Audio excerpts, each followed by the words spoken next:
Jadi waktu saya ditangkap, ingin ditahan, bahasanya sih diamankan ya.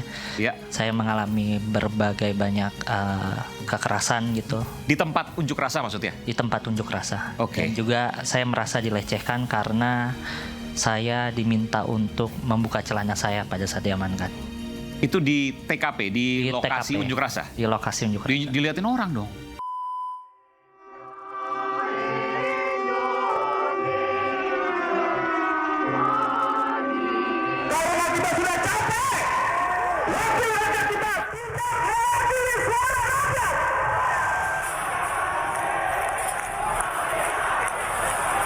Ini adalah waktu yang tepat untuk saya keluar dan bersama dengan kawan-kawan semua melihat bagaimana MK yang sedang berusaha mengembalikan citranya setelah wajahnya habis porak-poranda di sebelumnya.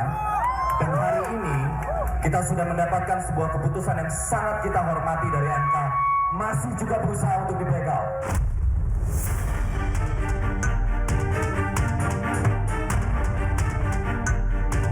Karena RUU Pilkada belum disahkan menjadi undang-undang, maka yang berlaku adalah hasil keputusan Mahkamah Konstitusi Judicial Review yang diajukan oleh Partai Buruh dan Partai Gelora. Seluruh putusan 60 dan 70 akan dimasukkan dalam perubahan PKPU terkait dengan pencalonan calon kepala daerah. Gue bilang enak aja ya, ngapain gue suruh dukung Pak Anies. Dia bener nih, kalau mau sama PDI, kalau mau PDI jangan kayak gitu dong ya. Ya tinggal mau nggak nurut ya.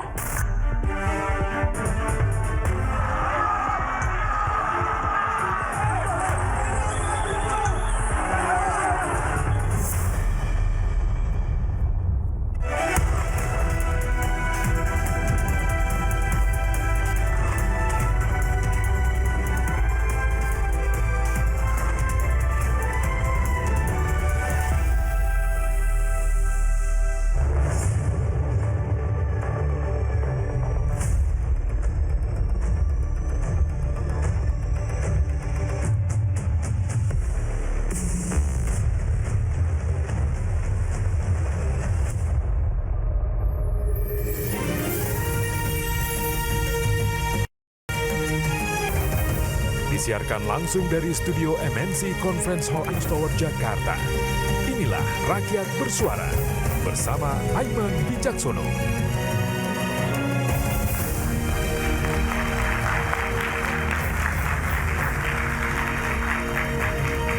Hari ini pendaftaran Cakada, calon kepala daerah Pilkada 2024 resmi dibuka.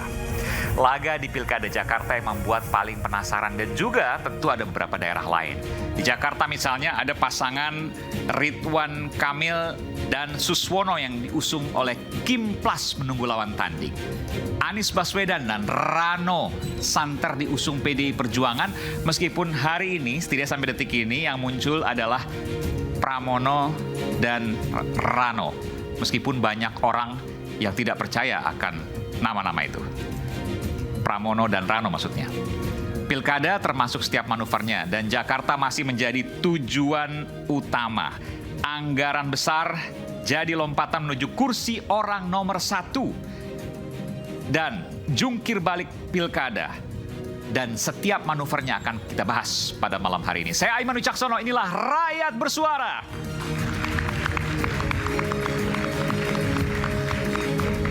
Hari ini sedikit kita maju, narasumbernya belum semuanya hadir, tapi saya ingin panggilkan dulu ada, nanti biar di kursi dulu, ya, Mr. Ki dan juga Prof. Andi Asrun. Nanti saya akan panggilkan ketika lengkap, tapi saya ingin nanti sebentar ke Bung Iqbal Ramadan dan Ibu Macica Mohtar. Selamat malam, Ibu. Apa kabar? Bisa pakai mikrofon? Cek, alhamdulillah. Ya. Baik. Ini luar biasa. Kenapa saya katakan luar biasa? Saya agak turun sebentar ya, nggak apa-apa ya. Kamera mungkin bisa ikut saya. Nah, kemarin sempat ditahan atau apa ya? Bisa pakai mikrofon, agak dekat. Ya sempat mengalami kekerasan dan juga ditahan. Bentar, mengalami kekerasan maksudnya? Iya. Jadi waktu saya ditangkap, ingin ditahan, bahasanya sih diamankan ya. Ya. Saya mengalami berbagai banyak kekerasan gitu Di tempat unjuk rasa maksudnya? di tempat unjuk rasa. Oke. Dan juga saya merasa dilecehkan karena saya diminta untuk membuka celana saya pada saat diamankan. Itu di TKP, di lokasi TKP, unjuk rasa? Di lokasi unjuk rasa. Dilihatin orang dong? Ya, Anda lakukan itu? saya lakukan karena Anda copot celana Anda? Iya, karena begitu banyak aparat keamanan yang kemudian memaki-maki saya, memarahi saya, kemudian TNI Polri atau dari pihak keamanan dari polisi waktu itu? TNI Polri. Oh, ada TNI Polri Ya. juga. Oke, baik, terus? Ya, kemudian pada saat saya diminta untuk membuka celana saya diminta untuk jongkok, kemudian saya ditarik dari belakang, rambut saya dijambak, ditempeleng sekali, kemudian saya menengok melihat siapa pelakunya. Saya menduga itu dari TNI karena TNI AD karena memakai baju seragam loreng. Anda membaca identitasnya? Tidak ya, soalnya kan dia pakai wear pack gitu dan Oke. tameng kemudian pentungan. Tahu dari mana itu TNI Angkatan Darat waktu itu? Bajunya, seragamnya sih warna loreng hijau ya. Kan semua punya loreng Malvinas ya, kita tahu ya. Iya, Punya loreng. jadi dia pakai wear pack dan tameng, helm dan pentungan. Tidak ada itu. tulisannya tapi? Tidak ada. Oke, Jadi belum kebetulan. kejadiannya begitu cepat. Kemudian saya sempat melihat ke arah pelakunya. Kemudian kuping saya dipukul 1 kali. Kemudian saya sampaikan, jangan pakai kekerasan dong. Nah, saat saya menyampaikan itu, sepatunya yang melayang ke muka saya. Sepatunya? Sepatunya melayang. Sepatu Lars itu ya? Ya, sepatu Lars. Terkena bagian apa? Wah, seingat saya sini, kemudian sini. Oke, tapi nggak ada bekas ya? Ini udah sembuh sih. Oh, oke. Bang, Sempat iya. waktu itu katanya patah hidungnya? Jadi waktu setelah saya ditahan dulu di ruang Ya. pengamanan dalam, kalau nggak salah Pamdal, kemudian saya dibawa ke Polda Metro Jaya, baru saya dibawa ke Dokes. Nah, dokternya menyampaikan kalau ini patah. Ya, saya melihat agak bengkok ya hidung Anda ya. Jadi Iya, di sebagian atas pangkalnya ya. iya. Tapi sebelum saya bicara soal itu, saya ingin bertanya dulu. Banyak orang tidak tahu Anda adalah Iqbal Ramadan. Saya mau tanya, Anda adalah anak dari Letnan Jenderal TNI Purnawirawan Murdiono, mantan orang dekat Presiden Soeharto. Iya, Betul? betul. Dari mana Anda meyakini itu? Saya meyakini dari ibu saya menyampaikan, nenek, keluarga terdekat, dan juga kerabat-kerabat dari ayah. Masih ada yang sempat menghubungi saya dan Kerabat kita dari masih- ayah? Ya, teman-teman gitu. Kerabat dari Pak Murdiono? Iya, Apa yang disampaikan? kamu harus yakin kamu anaknya ayah kamu gitu. Pernah tes DNA? Untuk tes DNA sih belum pernah dilakukan. Banyak yang mengatakan bahwa kamu mirip sekali dengan Pak Murdiono. Iya, banyak yang menyampaikan. Pernah ketemu Pak Murdiono? Tidak, jadi saya berharap malah ketemunya sewaktu ayah sudah meninggal, tiada, tapi tidak sempat juga bertemu waktu itu. Kenapa? Waktu Taman meninggal Anda mau ketemu ya? Iya, sempat. Mungkin proses kenegaraan kali ya, cukup rumit gitu untuk melihat jenazah dari almarhum. Anda sekarang adalah sekretaris Bukan lembaga sekretaris, saya ada di organisasi bantuan hukum. LBH, Iya, Lembaga Bantuan ya, Hukum, sebagai asisten pengacara. asisten pengacara, dan ada bagian dari pengacara Peradi juga. Iya, Masih berhubungan dengan keluarga dari Pak Murdiono? masih dari adik Om Budi, Itu adik kandung Pak Murdiono? adik kandung. Purnawirawan tentara juga? Bukan, Oh, sipil ya? iya, wira swasta. Wira swasta. Sampai sekarang pun masih berhubungan? Sampai sekarang masih berhubungan. Apa yang Terakhir disampaikan pada kamu? sempat menangis gitu, dan setiap saya berhubungan dengan Om Budi, disampaikan tetap semangat aja, jangan pernah menyerah gitu. Sampai hari ini Om Budi masih berhubungan dengan... Masih berhubungan baik. Apa yang ingin kamu sampaikan kalau ayah kamu masih hidup saat ini? Letnan Jenderal TNI Purnawirawan Murdiono. Kalau disampaikan Apa ya? Ya, Iqbal anak ayah, Iqbal sayang ayah. Itu aja, cukup. Iqbal, Anak ayah, Iqbal sayang ayah. Iqbal anak ayah, Mm-mm. Iqbal sayang ayah. Mm-mm. Dan Iqbal selalu mendoakan. Selalu. Apa yang Iqbal doakan pada Pak Murdiono? Diampuni segala dosa-dosanya, maupun yang disengaja atau tidak disengaja, dan dilapangkan kuburnya. Dan Iqbal masih berharap satu waktu, entah di alam mana, bertemu dengan ayahnya. Ya, harapan itu pasti ada.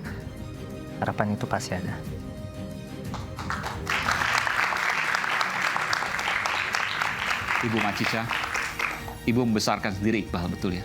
Anak Iya. satu-satunya. Iya, Dan Ibu memang meyakini bahwa Iqbal adalah putra dari Letnan Jenderal TNI Purnawirawan Murdiono. sangat meyakini itu.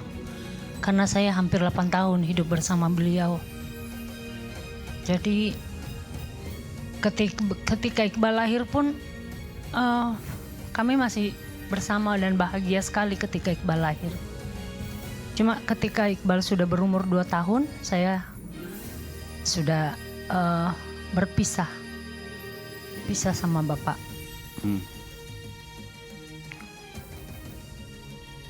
Apa yang Pak Murdiono sempat katakan pada waktu Iqbal ada yang Ibu ingat? Ketika saya hamil, beliau suka mencium perut saya dan dia selalu mendoakan ketika Iqbal masih di dalam perut. Dan ketika Iqbal lahir pun kalau dia gendong dia selalu cium-cium anaknya, dia selalu main bersama. Cuma pada saat itu mau foto nggak boleh karena dia masih menjabatkan. Mensesnek waktu itu, Iya, masih Mensesnek. Menteri Sekretaris Negara. Iya, Orang sangat dekat Pak Harto waktu itu. iya. Tidak pernah kemudian diperkenalkan kepada teman-temannya sesama pejabat waktu itu. Tidak pernah saya. Tapi kalau ada acara Bapak di luar kota, saya sering ikut. Oh gitu. Iya. Misalnya acara apa itu? Acara apa? Mau undangan ketika dia di wisuda di Surabaya. Ya. Ya, sering juga saya ke istana kalau acara-acara. Pernah ke istana? Ke Binagraha waktu itu? Iya. Diajak waktu Acara 17 Agustus sering. Terus diperkenalkan sebagai siapa waktu itu? Oh, saya nggak diperkenalkan, saya datang aja sebagai undangan. Oh, diundang, Iya. tapi tidak bertemu Bapak waktu itu? Oh, ketemu, foto sama bareng. Bapak perkenalkan waktu itu sempat? Ke yang lain misalnya? Enggak. Iqbal, saya harus tanya, nama Iqbal Ramadan adalah pemberian dari Bapak. Bapak Murdiono. Iya. Karena almarhum itu sangat mengidolakan Iqbal, penulis yang dari Pakistan. Dia sangat menginginkan supaya anaknya bisa jadi seorang pemikir, seorang penulis seperti Iqbal. Makanya anaknya diberi nama Muhammad Iqbal. Kebetulan Iqbal lahir Ramadan, di bulan Ramadan anak saya lahir, jadi ditambahkan Muhammad Iqbal Ramadan. Dan selama ini Ibu Macica membesarkan Iqbal sendirian? Iya. Tanpa ada bantuan? Bantuan dari mana maksudnya? Dari keluarga misalnya, dari keluarganya Pak Murdiono? Oh, nggak pernah. Tidak pernah? Nggak pernah. Lalu dari mana Ibu membesarkan Iqbal? Saya kan punya karir, saya sebagai seorang artis. Penyanyi betul? Iya. Alhamdulillah rezeki saya, alhamdulillah lancar. Saya besarkan anak saya tidak pernah sulit. Dan anak saya pun tidak pernah menyusahkan saya. Sampai sekarang Bu Macica masih terus penyanyi? Masih. Alhamdulillah. Apa yang menjadi lagu yang paling Ibu ingat, yang mungkin paling disukai oleh Pak Murdiono dari penyanyi Ibu? Saya dulu punya album Hanyalah Satu, ciptaan Tito Sumarsono. Pertama kali saya rekaman lagu pop. Waktu itu keluaran dari perusahaan PT Aquarius, jadi lagu itu paling dia suka, selalu dia putar. Ibu keberatan kalau Ibu menyanyi itu sedikit? Boleh. Silakan. Sekian lama kita menjalin cinta kasih, hanya dirimu di hatiku, oh kasihku. Tak pernah ku bayangkan meninggalkan dirimu, hanya dirimu di hatiku, oh kasihku.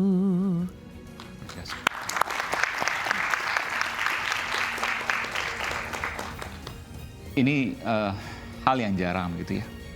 Yang mungkin bagi sebagian orang mungkin tidak mengetahui, anak-anak sekarang mungkin juga tidak mengetahui betapa waktu itu berkuasanya Presiden Soeharto dan juga pada waktu itu dengan Pak Murdiono. Iya. Dan hari ini kita lihat putra dari Pak Murdiono menjadi pembela publik, mengadvokasi masyarakat. Ibu bisa ceritakan kenapa bisa jalannya seperti itu?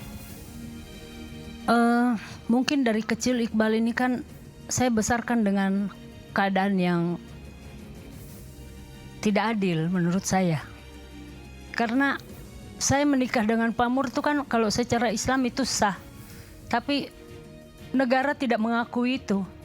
Makanya saya berjuang supaya anak saya ini bisa mendapatkan akte kelahirannya. Karena kan di akte kelahiran di situ cuma atas nama saya. Sekarang sudah mendapatkan?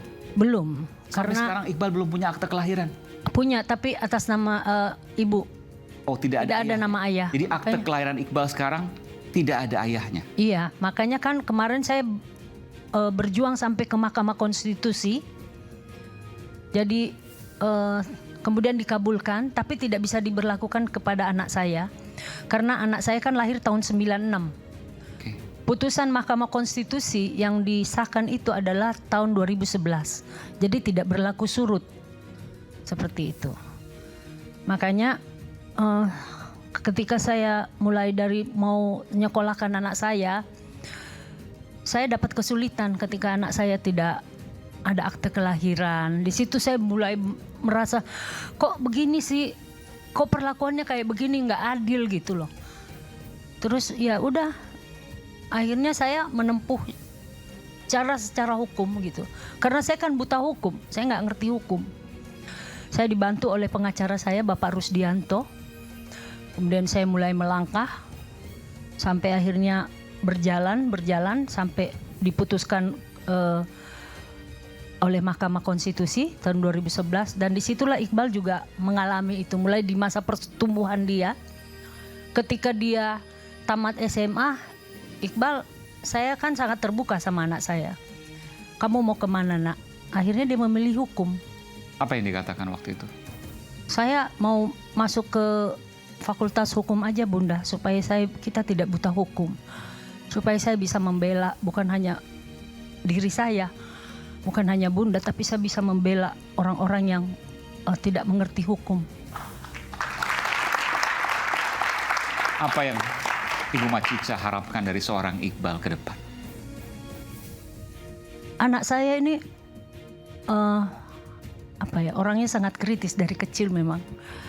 Saya udah melihat anak ini punya rasa sosial yang tinggi. Kemudian emang dia anaknya rajin belajar, kutu buku, suka dia lebih suka banyak baca buku gitu. Jadi saya memang dari kecil sudah saya biasakan anak saya kamarnya penuh dengan buku. Jadi harapan saya ya mudah-mudahan anak saya bisa menjadi orang yang lebih banyak berguna buat masyarakat, buat dirinya. Dan saya selalu mengatakan sama anak saya, kamu harus bertanggung jawab nak, bertanggung jawab sama dirimu, bertanggung jawab dulu sama dirimu, baru kau bertanggung jawab dengan orang lain. Seperti itu. Kita berikan tepuk tangan. Terakhir, Iqbal, saya mau tanya pada Anda. Iqbal sekarang ada di LBH, bagian dari pengacara Pradi juga. Apa yang Iqbal bayangkan terhadap negara ini? Apa yang Iqbal impikan dari negara ini? Dan apa yang Iqbal kehendaki dari pribadi Iqbal? Terima kasih Mas Aiman. Sebelum aku kesini aku sempat menulis keresahan. Kalau diperizinkan untuk aku bacakan, boleh aku bacakan? Silakan.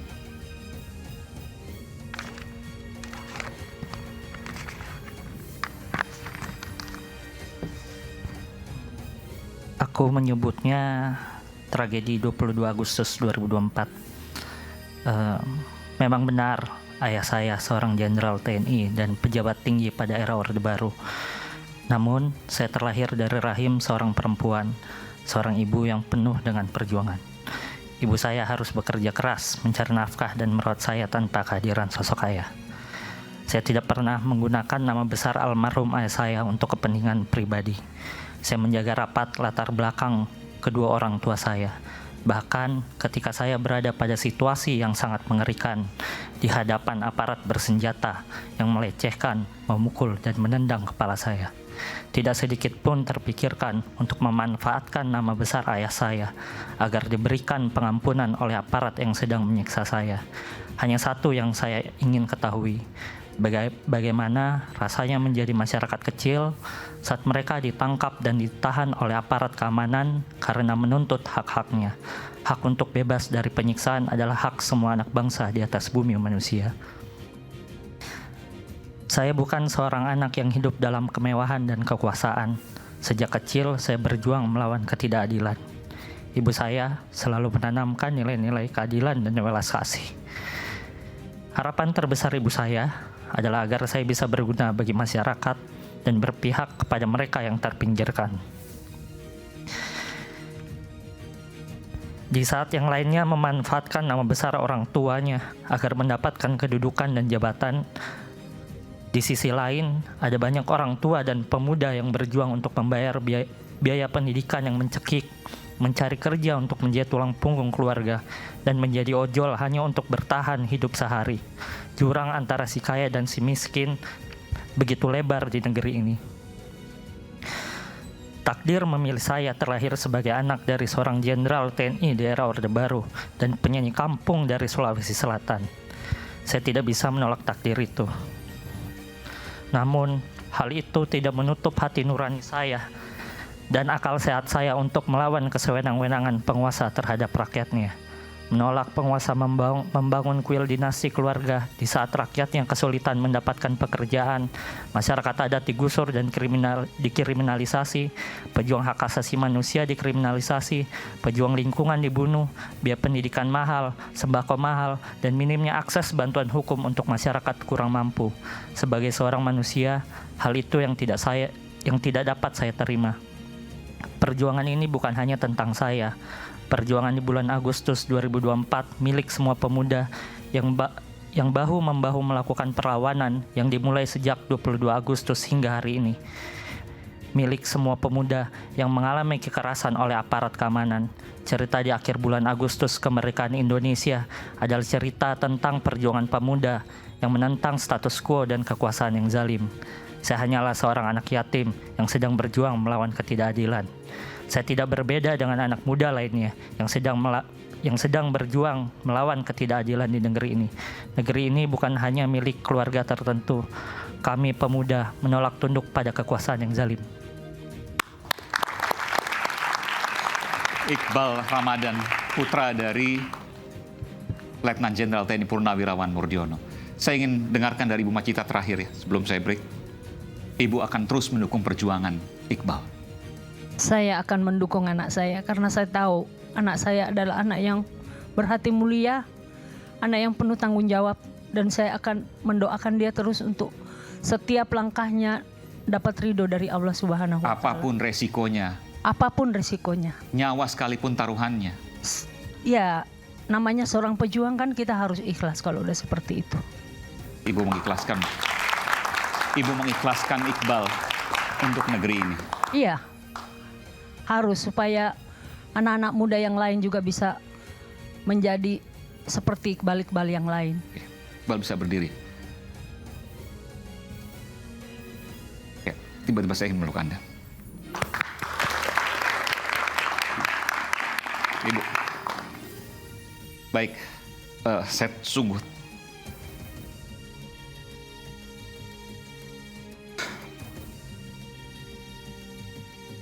terenyuh untuk mendengarkan pidato seorang Iqbal Ramadan, anak seorang jenderal bintang 3. Sampai hari ini terus berjuang untuk menyuarakan kebenaran dan juga keadilan diyakininya. Kita kembali saat lagi di Rakyat Bersuara.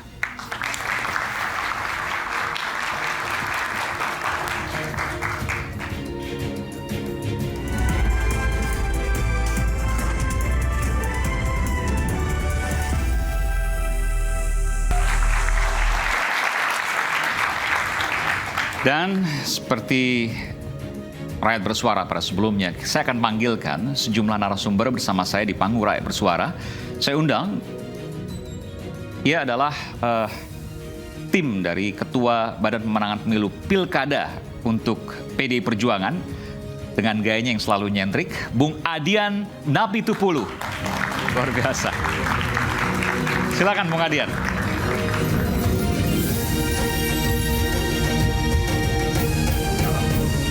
Oke.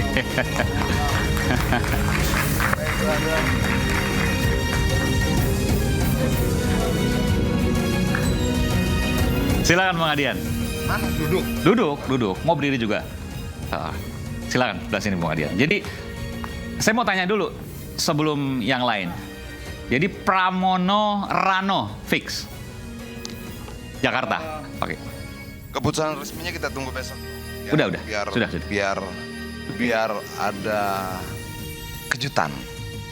Ya, kita bicara soal teman-teman yang di sini dulu nih. Jangan bicara soal pilkada dulu. Pramono Rano belum fix, jadi saya balik pertanyaan ya. Saya tidak mau cerita itu, saya mau cerita kita ketemu waktu itu Bal ya. Lu yang dalam mobil kan? Iya. Oke. Iya, saya dalam mobil. Cuman lebih ganteng sekarang karena waktu itu agak bengkok hidungnya. Bengkok banget. Berdarah. Itu. Berdarah. Ya. Bang Adian lihat juga waktu itu. Jadi pas gue pulang dari DPP, Ya. mau ke rumah kita lihat di YouTube nih. Wih, kok begini gitu loh. Lalu gue telepon teman-teman, apa yang bisa kita buat? Kan macet jalan tuh. Gue naik ojek sampai DPR, masuk lewat Manggalawana Bakti ke dalam. Satu-satu yang gue bisa buat adalah mencari mereka yang ditangkap kan. Oh, Bang Adian mencari mereka yang tangkap. Iya, sempat ke Polda juga waktu itu. Iya, nah yang pertama nih dalam mobil nih, dalam apa ya? Mobil minibus ya? Mobil tahanan. Iya, mobil tahanan. Itu gue Mobil tahanan Polda waktu itu. Iya, Oke. terpisah dia. Jadi ada 2 tempat itu di mobil tahanan itu satu sama satu lagi di dalam. Di mobil tahanan berapa orang ya? Waktu itu 11 ya? 11 kurang lebih. 11 orang. Nah gue cari satu persatu dan gue bilang ke polisinya ini nggak boleh diapa-apain loh. Nggak boleh ada penyiksaan, kekerasan dan sebagainya. Iya. Karena itu melanggar KUHAP. Lalu gue datang lagi ke tempat yang lain tuh ada 24 apa 25 orang. Lalu gue ke Polda. Dari Polda ke Polres Jakarta Barat 105. 105. Anak STM semua, anak SMA semua lah, 105 orang itu. Ada yang bilang, Bang, kita belum nyampe tempat aksi, baru niat doang, udah ditangkap. Dia bilang begitu. Nah saya bilang sama polisinya, negara ini tidak boleh menangkap niat loh. Negara ini tidak boleh memenjarakan niat, tidak boleh memenjarakan pikiran. Kalau mereka belum sampai tempat aksi, unsur pidananya apa? Nah malam itu, kalau tidak salah Jakarta Barat dikeluarkan 95 orang. Itu loh. Nah ini masih ada satu lagi nih yang katanya guru BP-nya apa kepala sekolahnya mau ketemu saya. Jadi sekarang sudah tidak ada yang tahan kecuali ada beberapa orang memang. Beberapa orang yang mungkin unsurnya terpenuhi, tapi gimana ya maksudnya? Begini loh. Emang ada provokator waktu itu karena ada juga di media sosial ketika yang lain pulang ada yang datang dan merusak. Gimana ya? Kalau kemudian, Lebih dekat lagi. ya kalau kemudian misalnya begini.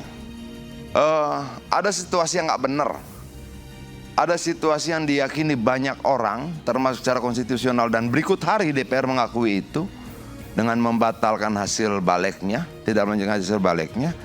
Lalu situasi itu membuat orang marah, kecewa dan tergerak untuk melakukan sesuatu karena bagaimanapun juga berdiam diri bukan pilihan yang benar tentunya. Terus mereka mau disalahin gitu? Lo yang salah tuh siapa? Hati nurani begitu? Nggak boleh dong. Justru menurut saya bangsa ini punya harapan ketika anak-anak muda seperti ini masih ada. Iya dong, kalau mereka sudah tidak ada, bangsa ini sudah tidak punya masa depan. Kalau alasannya adalah vandalisme, perusakan. Alah, sudahlah. Apa sih cuma tembok dicoret doang? Kerusakan yang dilakukan oleh banyak pengambil kebijakan itu jauh lebih besar dibandingkan kerusakan yang mereka lakukan. kerusakan yang diambil oleh para pengambil kebijakan itu menciptakan jutaan orang miskin kok. Menciptakan banyak pengangguran, banyak stunting dan sebagainya. Terus mau kita buat apple to apple dan corak-corak tembok dengan sekedar pagar yang rusak begitu. Lalu pagar yang rusak itu seolah lebih besar kerusakannya dibandingkan kebijakan yang tidak adil. Dari mana ceritanya? Perbandingan apa itu? Iya dong. Kalau dihitung-hitung, izin tambang yang nggak benar, orang dalam di mana-mana memberikan kesempatan pada keluarga lebih banyak dibandingkan pada orang lain, itu kerusakannya membangun budaya loh itu. Mereka enggak. Kalau harus ditangkap yang begitu itu yang ditangkap, jangan mereka. Oke, kita berikan tepuk tangan, Bung Adian. Luar biasa. Dan hadir pula ya Ketum Solidaritas Merah Putih Bung Sylvester Matutina.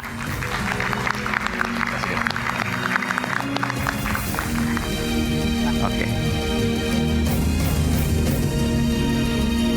Sama aja nggak apa. Silakan. Bung Sylvester, Anda setuju tadi apa yang dikatakan oleh Bung Adian? Itu membangun budaya dan lebih parah dari apa yang kemudian dilakukan ketimbang vandalisme, coret-coretan dan juga perusakan pagar. Ya, sangat setuju ya. Jadi memang pertama saya mengucapkan terima kasih dan apresiasi tentunya kepada teman-teman mahasiswa. Tepuk tangan dulu yang kemarin, dan juga masyarakat tentunya. Dan juga MK, dan juga teman-teman di DPR dan teman-teman KPU. Dan besok kita songsong agar pilkada ke depan ini benar-benar menghasilkan pemimpin-pemimpin yang benar-benar mempunyai visi dan misi untuk rakyat dan mau berjuang untuk kemajuan bangsa Indonesia itu. Anda nggak yakin bahwa akan ada manuver-manuver lagi di depan? Kan selama ini ada MA putusannya, lalu kemudian seolah-olah ya dilawan oleh putusan MK, kemudian sempat ya kalau ada bahasanya dibegal, kemudian ikut putusan MA karena ada kesan bahwa supaya Kaisang masuk dan lain sebagainya. Ke depan nggak akan ada seperti itu lagi? Ya, kita sama-sama mengawasi dan kita sama-sama sekarang ini kan semua orang nggak bisa dengan gampang dibodohi. Ya kan, media juga menyiarkan dengan gamblang dan jelas, dan juga semua adik-adik mahasiswa ini sangat kritis gitu. Dan semua komponen bangsa ini ikut mengawasi agar kedepannya benar-benar tidak ada lagi hal-hal yang pembelokan lah atau sabotase dalam politik, sehingga kedepannya benar-benar siapapun di Republik ini bisa menjadi pemimpin di tanah air kita. Oke, baik. Kita berikan tepuk tangan untuk Bung Sylvester Matutina. Dan pakar hukum tata negara, Bung Refli Harun.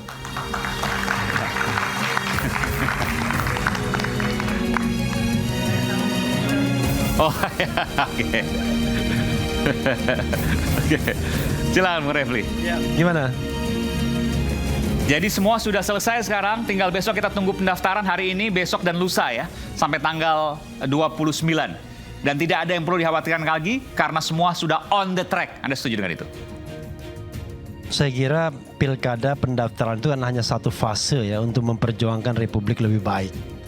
Jadi saya kira perjuangan adik kita Iqbal Ramadan itu tidak akan selesai hanya sampai tanggal 29 Agustus. Jadi 27, 28, 29 itu urusan elit politik. Mendaftarkan siapa, pakai kendaraan apa, kan begitu. Tukar tambahnya kalau pakai kata Bung Rocky seperti apa, itu urusan elit politik. Tapi urusan orang seperti Iqbal adalah bagaimana membuat negeri ini lebih memiliki masa depan yang jauh lebih baik. Dalam bidang apapun, terutama bidang politik ya, kebebasan berekspresi, berkumpul, berpendapat dan lain sebagainya. Dan tidak ada lagi cerita berunjuk rasa, menyampaikan pendapat, tiba-tiba ditangkap, digebukin aparat dan lain sebagainya. Jadi banyak hal, ya, termasuk juga korupsi dan lain sebagainya, kan begitu. Toleransi terhadap perbedaan pendapat, ya, jangan sampai perbedaan pendapat kemudian malah diadukan, menyebarkan hoax dan masuk penjara, kan begitu. Jadi saya kira nggak asik betul. Soal kekuasaan ya ambillah kekuasaan itu kan. Tapi yang paling penting negara ini adalah negara yang bebas, begitu. Oke, itu jadi harapan dan ke depan kita punya optimisme baru ya karena putusan MK itu. Saya kira optimis harus jalan terus ya. Betapapun buruknya pemerintahan yang ada, saya kira kita kan harus berjuang kan. Dari sisi masyarakat, dari sisi rakyat kita harus berjuang untuk terus-menerus melawan ketidakadilan, ketidakbenaran dan lain sebagainya. Yang paling penting adalah bahwa asa itu tidak boleh mati. Kalau pemerintahnya mati rasa, rakyatnya tidak boleh putus asa. Luar biasa. Bung Refli Harun. Selanjutnya kita panggilkan Mr. Ki Bung Kodari, Direktur Eksekutif Indobarometer sekaligus juga pengamat politik. Mr. Ki. Ini saya mau tanya soal konstelasi politik kalau ini. Bolehlah dikit-dikit. Jadi dengan adanya putusan MK ini makin membuat kesempatan terhadap partai politik, bahkan partai politik non-parlemen juga bisa ikut mencalonkan calonnya. Artinya koalisi-koalisi yang selama ini ada, katakanlah Kim Plus, itu berpotensi buyar, bubar, pecah. Betul nggak? Ya, saya kira dengan situasi sekarang ini dengan sendirinya maka kemudian ada dinamika baru yang berkembang ya. Misalnya kayak di Jakarta bisa ada calon dari PD Perjuangan atau bahkan bisa jadi dari PKB.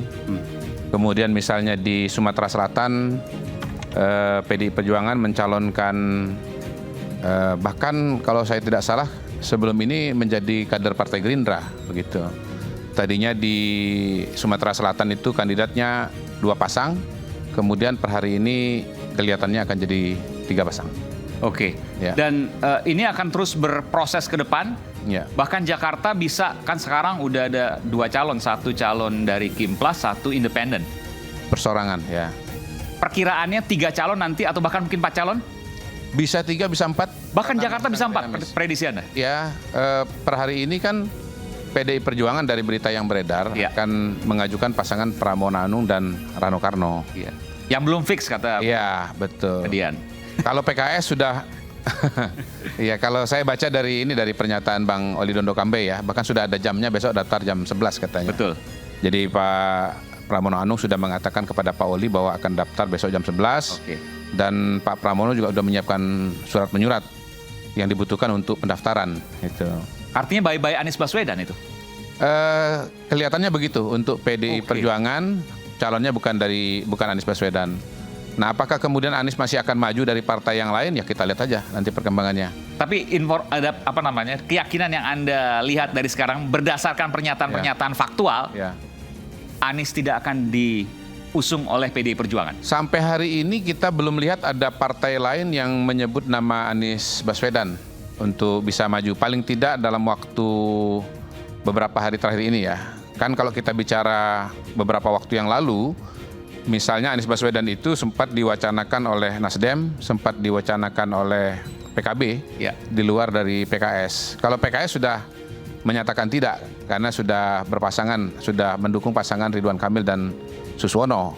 Kemudian Partai Nasdem juga sudah mengatakan Pak Surya Paloh bahwa I'm sorry ya, mohon maaf Mas Anies kali ini belum kesempatan Anda begitu. Saya kira itu bisa dijadikan patokan atau pegangan. Nah, yang relatif belum kedengaran kalimat-kalimat yang bersifat final ini dari Caimin ini. Jadi kalaupun misalnya ada calon berikutnya, potensi calon berikutnya dan orang itu adalah Anies Baswedan, kelihatannya bisa datang dari sudut Partai Kebangkitan Bangsa. Jadi Anies masih punya peluang? Masih, karena pada hari ini partai-partai yang bisa mengajukan atau memenuhi persyaratan yang didasarkan kepada keputusan 60 dan 70 itu ada beberapa partai. Kalau Golkar sudah jelas ke Ridwan Kamil karena dia memang mendukung Ridwan Kamil. Partai Gerindra juga sudah jelas. Demokrat hari ini juga seingat saya juga jelas. PKS pasti jelas karena ada Suswono. Ya, betul. Jadi yang masih belum begitu jelas adalah PKB. Begitu. Oke, kita lihat nanti dan kemungkinan akan di last minute di hari Kamis ya, tanggal 29 terakhir itu. Iya, nggak tahu kita. Jadi karena politik sangat-sangat dinamis. Misalnya seperti Mas Pramono Anung ini kan ternyata ini daerah paling strategis. Sebut-sebut itu. Ya, daerah paling strategis, tapi tidak diumumkan secara resmi dan langsung mendaftar. Jadi pokoknya sampai dengan jam 12 tank gitu ya, tanggal 29 Agustus, menurut saya semua kemungkinan masih bisa terjadi. Baik, kita lihat nanti, kita simak sama-sama, kita cermati sama-sama. Saya panggilkan pula pakar hukum tata negara, Prof. Andi Asrun. Selamat malam, Prof.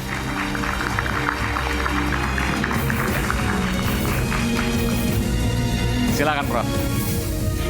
Terima kasih. Jadi semuanya ini bakal dinamis sampai hari Kamis nanti, nggak ada yang bisa nebak apa yang terjadi di Jakarta. Kalau Jawa Tengah mungkin udah terbentuk ya, di Jawa Barat dan juga Jawa Timur itu masih tanda tanya.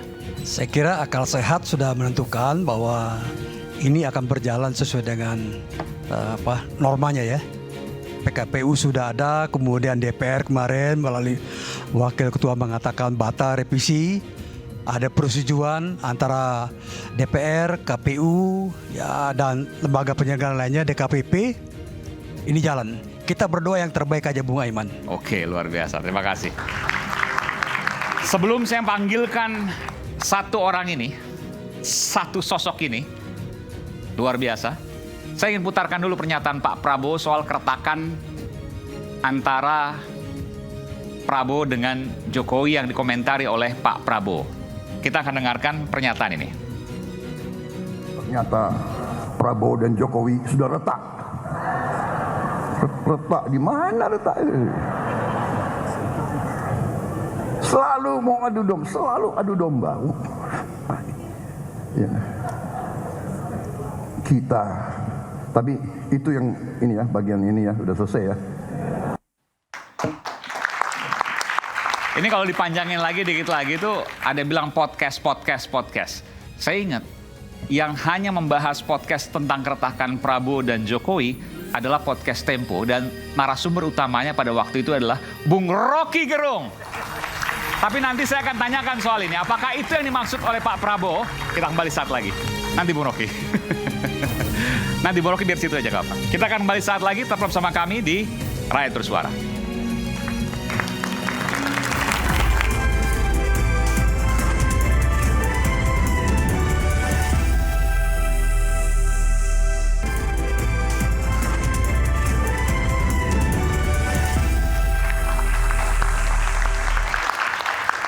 Tadi saya masih hutang untuk memanggil satu sosok yang luar biasa ini. Kalau dikatakan oleh Pak Prabowo, podcast orang pintar bicara soal keretakan Jokowi Prabowo. Siapa lagi kalau bukan Bung Rocky Gerung? Karena yang seingat saya, koreksi kalau saya Bung Rocky ya, kalau saya salah. Yang pada waktu itu bicara soal keretakan podcast hanya Tempo sama Anda waktu itu Bung Rocky Gerung. Anda merasa bahwa Pak Prabowo menyampaikan itu kepada Anda? Saya mau undang sekalian Bung Rocky.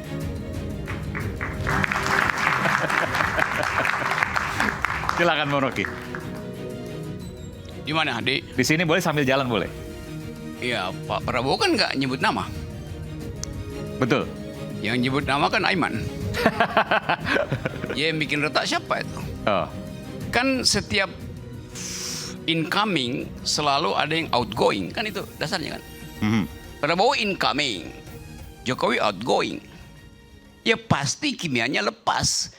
Kan nggak mungkin yang incoming itu masih nempel pada yang outgoing, itu dasarnya kan. Itu logikanya. Iyalah. Jadi kalau dibilang keretakan itu wajar, itu logis. Bukan sekedar logis, itu sunatullah. Dan itu bukan adu domba. Yang adu domba, buat apa diadu domba? Sesuatu yang udah retak. Kan retak itu artinya potensi untuk lepas. Ya adu domba, apalagi udah mau lepas ngapain diadu domba? Dan itu sunatullah, itu udah takdir. Siapa yang datang pasti akan ada yang pergi. Ya iyalah. Kelopak harus tanggal supaya pucuk baru tumbuh. Bukankah dari kemudian apa yang disampaikan Pak Prabowo ingin bersama terus dengan Pak Jokowi? Kalau dilihat dari pidatonya. Ya dengan sendirinya tidak perlu diucapkan. Itu by logic karena Prabowo adalah menterinya Jokowi. Kan nggak mungkin Prabowo bilang saya udah nggak sama Jokowi, lo kabinetnya belum bubar kok. Kan itu tautologi aja kan. Tapi setelah bubar, 20 Oktober? Ya disebutkan nggak disebutkan pasti berbeda. Kan nggak mungkin Prabowo itu menilai Jokowi sebagai suhu dia atau Jokowi menilai Prabowo sebagai muridnya tuh. Itu artinya kalau itu terjadi artinya Prabowo adalah periode ketiga Jokowi. Tapi kan tanggal 20, kalau proses itu dilakukan 2 bulan sebelumnya, which is itu hari ini, itu namanya retak wajar kan? Ya bukan, problem kita bukan menilai retak tidak retak. Kita ingin supaya bukan sekedar keretakan, Jokowi mundur sebelum 20 Oktober. Itu yang diinginkan oleh masyarakat sipil, itu yang diinginkan oleh orang yang punya otak, itu aja. Kenapa Anda katakan sebelum 20 Oktober orang yang punya otak menginginkan Pak Jokowi mundur? Ya kalau nggak punya otak berarti Jokowi nggak boleh mundur dong. Sebelum 20 Oktober loh kita bicara. Loh, dia impeachable. Dia sangat mungkin untuk di-impeach. Justru otak kita mengarahkan semua analisa supaya Jokowi di-impeach. Kesalahannya kan bertumpuk-tumpuk. Masa mesti tunggu dia lengser secara normal?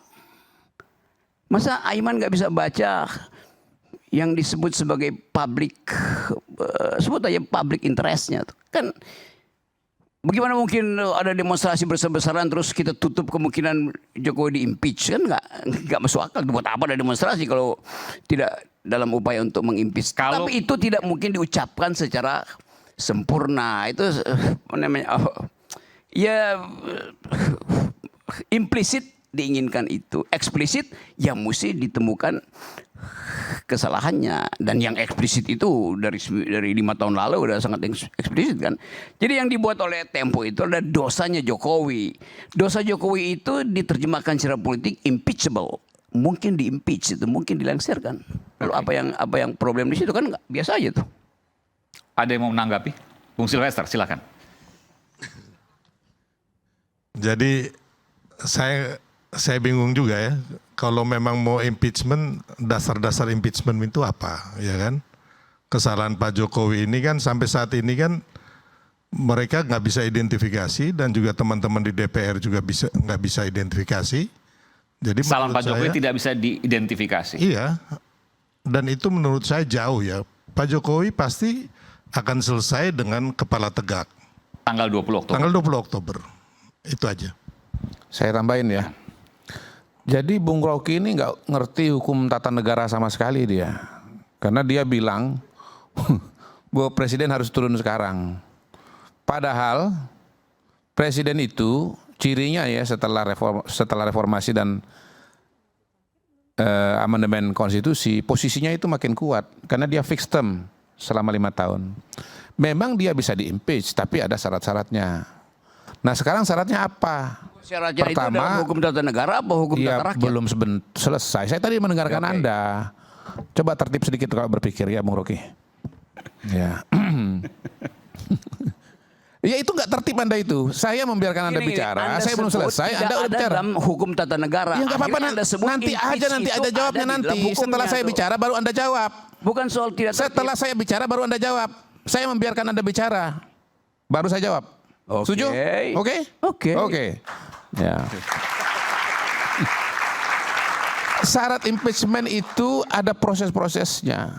Sekarang prosesnya pertama nggak ada satupun indikasi. Nanti abang jelaskan ya. Di DPR, di Mahkamah Konstitusi nggak ada itu. Lagian ngapain di-impeach? Proses berapa lama? Bulan Oktober Pak Jokowi udah turun sendiri. Sesat pikir, betul-betul sesat pikir. Mimpi di siang bolong itu. Nggak ada kesalahan Pak Jokowi pada hari ini yang bisa dibawa kepada Mahkamah Konstitusi. Dan proses hukumnya pun di DPR juga atau di MPR juga belum berjalan sama sekali. Nggak ada sama sekali. Nah partai politik pada hari ini dari berapa? 9 yang ada di Senayan sana. Mayoritas itu namanya Koalisi Indonesia Maju. Jumlahnya sekitar 80% dari total kekuatan partai politik yang ada di DPR. Belum. Saya membiarkan Anda, saya nggak memotong Anda berbicara sama sekali. Jadi pada titik itu Bung Rocky bukan cuma nggak ngerti sistem politik Indonesia, dia juga nggak ngerti matematika. Matematika yang paling dasar Bu Macica. Bahwa anggota DPR itu jumlahnya sekian-sekian, lalu kemudian ada partai politik, dan partai politik yang mendukung Pak Jokowi itu ada berapa. Itu. Jadi ini namanya mimpi di siang bolong. Sangat mengkhawatirkan kalau seorang seperti Bung Rocky Gerung mengatakan hal-hal yang tidak punya dasar. Makanya ketika dia mengatakan Jokowi dengan Prabowo itu retak, maka langsung dibantah oleh Pak Prabowo. Apa retak-retakan? Tidak ada retak. kompak antara Jokowi dengan Prabowo. Dan orang itu sok tahu pikiran saya, seolah-olah dia lebih tahu pikiran saya daripada saya sendiri. Nah, itu dia. Terima kasih, cukup. Silakan Bung Rocky. Anti Prof. Ini orang nggak ngerti bahasa Inggris. Padahal di sekolah di Inggris. Saya ucapkan impeachable, bukan impeachment. Itu aja udah ngaco. Nangkap nggak bedanya antara impeachment dan impeachable? Tunggu, saya tanya dulu, you nangkap nggak? Ya kalau nangkap, artinya you salah kan? Saya ucapkan impeachable, bukan impeachment. Dan itu ada di dalam Undang-Undang Dasar. Dimungkinkan untuk di-impeach. Itu namanya impeachable. Soal impeachment itu materialisasi. Jadi kalau urusan bahasa Inggrisnya you nggak ngerti, bagaimana saya mau terangkan lebih lanjut? Silakan Bro. Saya kira gini ya. Ya proses meng-impeach presiden itu. Impeachable katanya, bukan impeachment ya. Kalau impeachable itu setelah itu mau jadi apa? Iya kan? Kalau mengatakan impeachable bisa di-impeach. Bisa di-impeach, setelah itu mau bikin apa? Apa berhenti di situ? Nah, setelah itu apa berhenti di situ atau gimana? Ini kan seolah-olah mau didorong nih. Sebagaimana teriakan-teriakan massa di luar, ya sekali mau turunkan Jokowi segala macam. Turunkan dengan cara apa? Mau didorong oleh massa mau didorong, untuk turunkan Jokowi. Ini proses impeachment itu ya panjang. DPR harus bikin, DPR harus bikin panitia impeachment segala macam. Ada usulan, kemudian dibahas segala macam. Ini nggak selesai ini urusan kayak gini. Saya kira yang lebih rasional aja. Bagaimana kita menghadapi pilkada aja lah. Ya nggak usah bicara yang terlalu jauh dan tidak masuk di akal. Jadi Rocky ini kadang-kadang kalau kita perhatikan nggak masuk di akal juga dia. Kira-kira begitu, nggak usah marah Rocky. Kok bisa ada dua orang dokter nggak ngerti tata bahasa gitu ya? I'm talking about impeachable, bukan impeachment. Barusan Anda sendiri terangkan, mesti diproses di DPR. Itu impeachable namanya. You dokter apa coba saya tanya? Tata negara, Bung Rocky. Ya kenapa nggak ngerti? Saya ngerti, teman Anda ini yang berpikir yang ngaco. Kan? Bagaimana? Itu berpikirnya ngaco. Enggak, setelah Anda katakan itu kemudian mau bikin apa? Ya itu bikin apa? Itu namanya impeachable. Dimungkinkan untuk diimpeach. Soal dinyatakan itu urusan PDIP, urusan partai-partai. Tetapi normativity dari hukum itu mengatakan it is impeachable. Ya, ini kan mengawang-awang namanya Rocky. Betul. Kok mengawang-awang? Betul. Gini, kita justru lebih depan daripada Rocky. Karena dia sebetulnya sedang menginsinuasi bahwa impeachable itu sebetulnya bahwa ini akan diimpeach. Ya, langsung kita potong duluan kan? Iya. Nggak jelas gitu. Syaratnya nggak terpenuhi. Nggak jelas. Logika tidak bisa dipotong dengan kecemasan. Bisa diimpeach. Tapi pada hari ini syarat-syarat impeachable itu tidak ada. Bentar. Jangan emosional Bang. Enggak emosional. Ya intonasinya menunjukkan Abang emosional. Memang suara orang Sumatera. Oke. Ya. Saya juga Sumatera. Nah sama kalau gitu kita. Oke. Dan tidak sekeras itu tentunya. Oke. Gini. Ada hukum tata negara. Tapi di sisi lain juga ada hukum sejarah. Berapa sih jumlah presiden Indonesia sejak kita merdeka? Berapa? Coba hitung satu-satu. Oke, berapa yang ditumbangkan di tengah jalan? Dalam persentase berapa persen? Oke, dari 7 berapa yang ditumbangkan di tengah jalan? Bung Karno? Pak Harto. Soeharto? Siapa satu lagi? Ya, 3. Kalau 3 dari 7 itu berapa persen? Artinya dari angka-angka itu mungkin nggak terjadi. Mungkin. Kata Bang Kodari, ini tinggal 3 bulan lagi. Oh, sejarah selalu bercerita berbeda dan apa yang kita tuliskan dalam kepala kita. Kenapa? Soeharto itu dilantik tanggal 18 Mei. Tanggal 11 Maret. Pelantikannya diturunkannya 21 Mei. Cuma 70 hari. Dia presiden yang diturunkan 70 hari setelah dilantik. Itu impossible bagi banyak orang. Tapi dalam kata sejarah terjadi. Oke? 1 hari dikeluarkan putusan MK, DPR RI berkonsolidasi membuat balik. Hari berikutnya ratusan ribu orang turun ke jalan.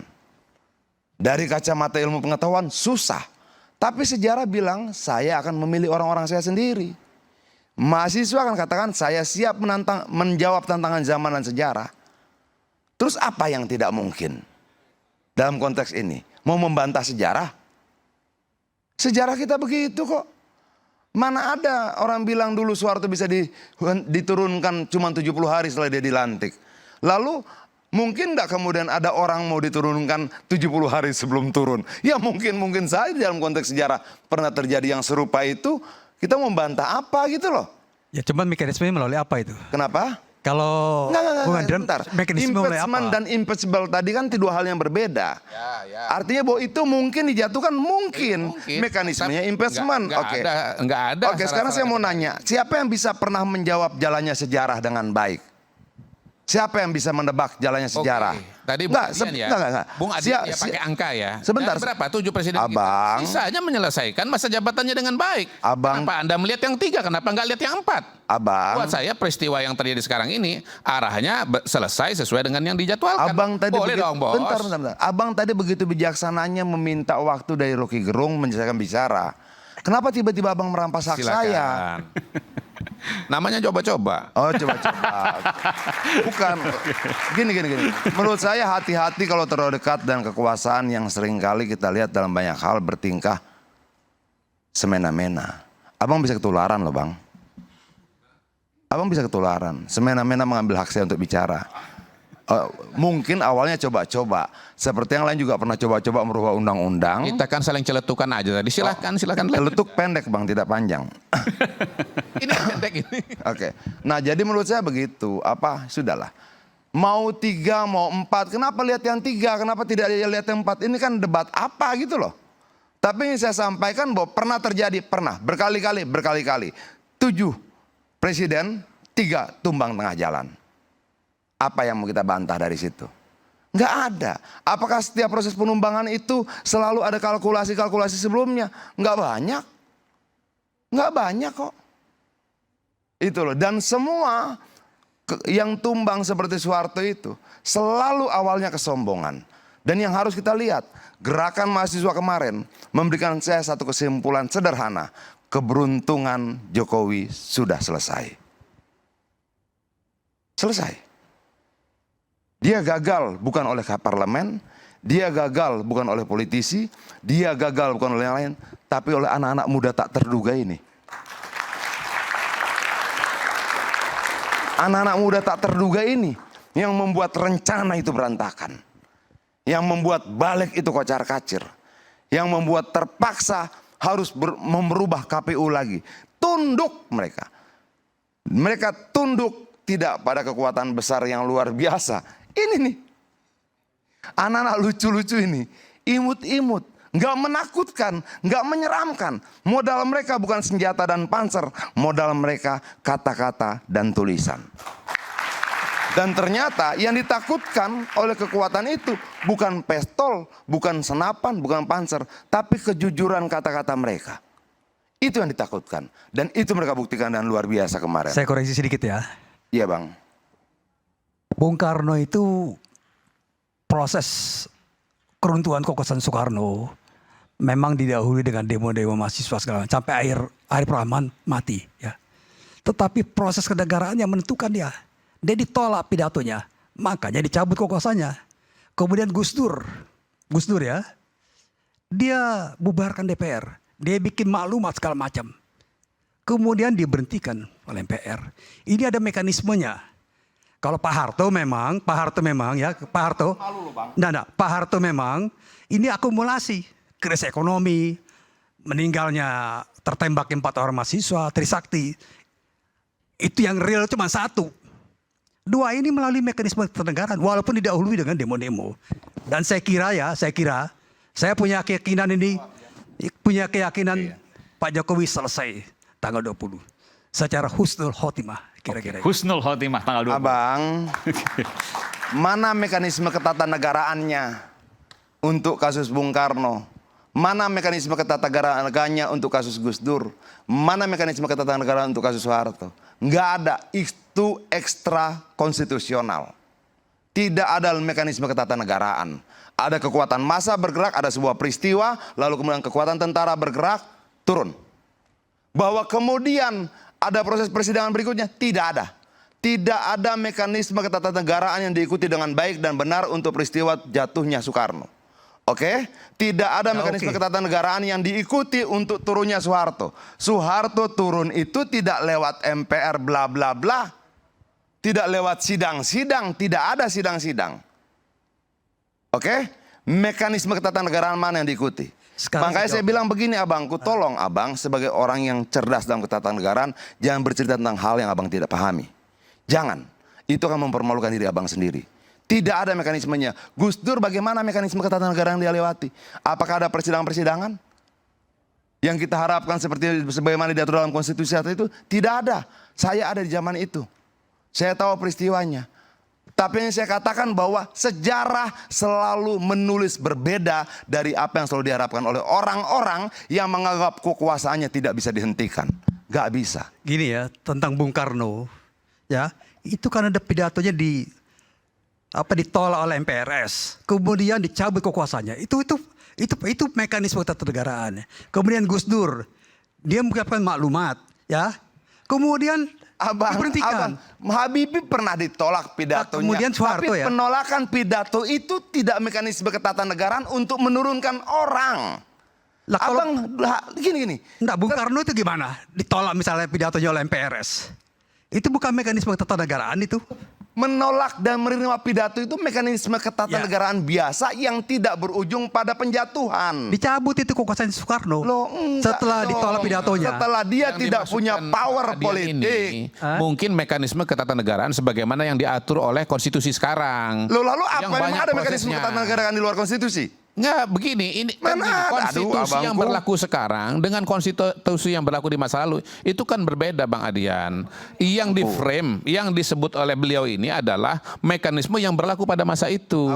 Proses pada saat itu. Abangku, turunnya Soekarno itu tidak lewat mekanisme ketatanegaraan. Benar laporan pertanggungjawabannya ditolak. Habibie pernah ditolak laporan pertanggungjawabannya?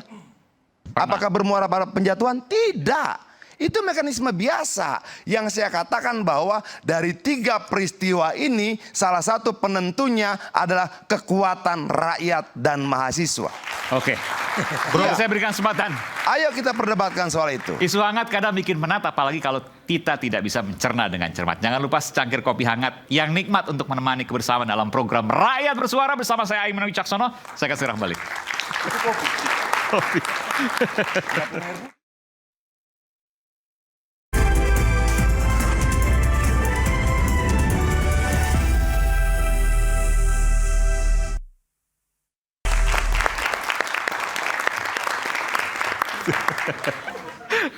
Bung Rocky keliling-keliling, kayaknya menenangkan diri.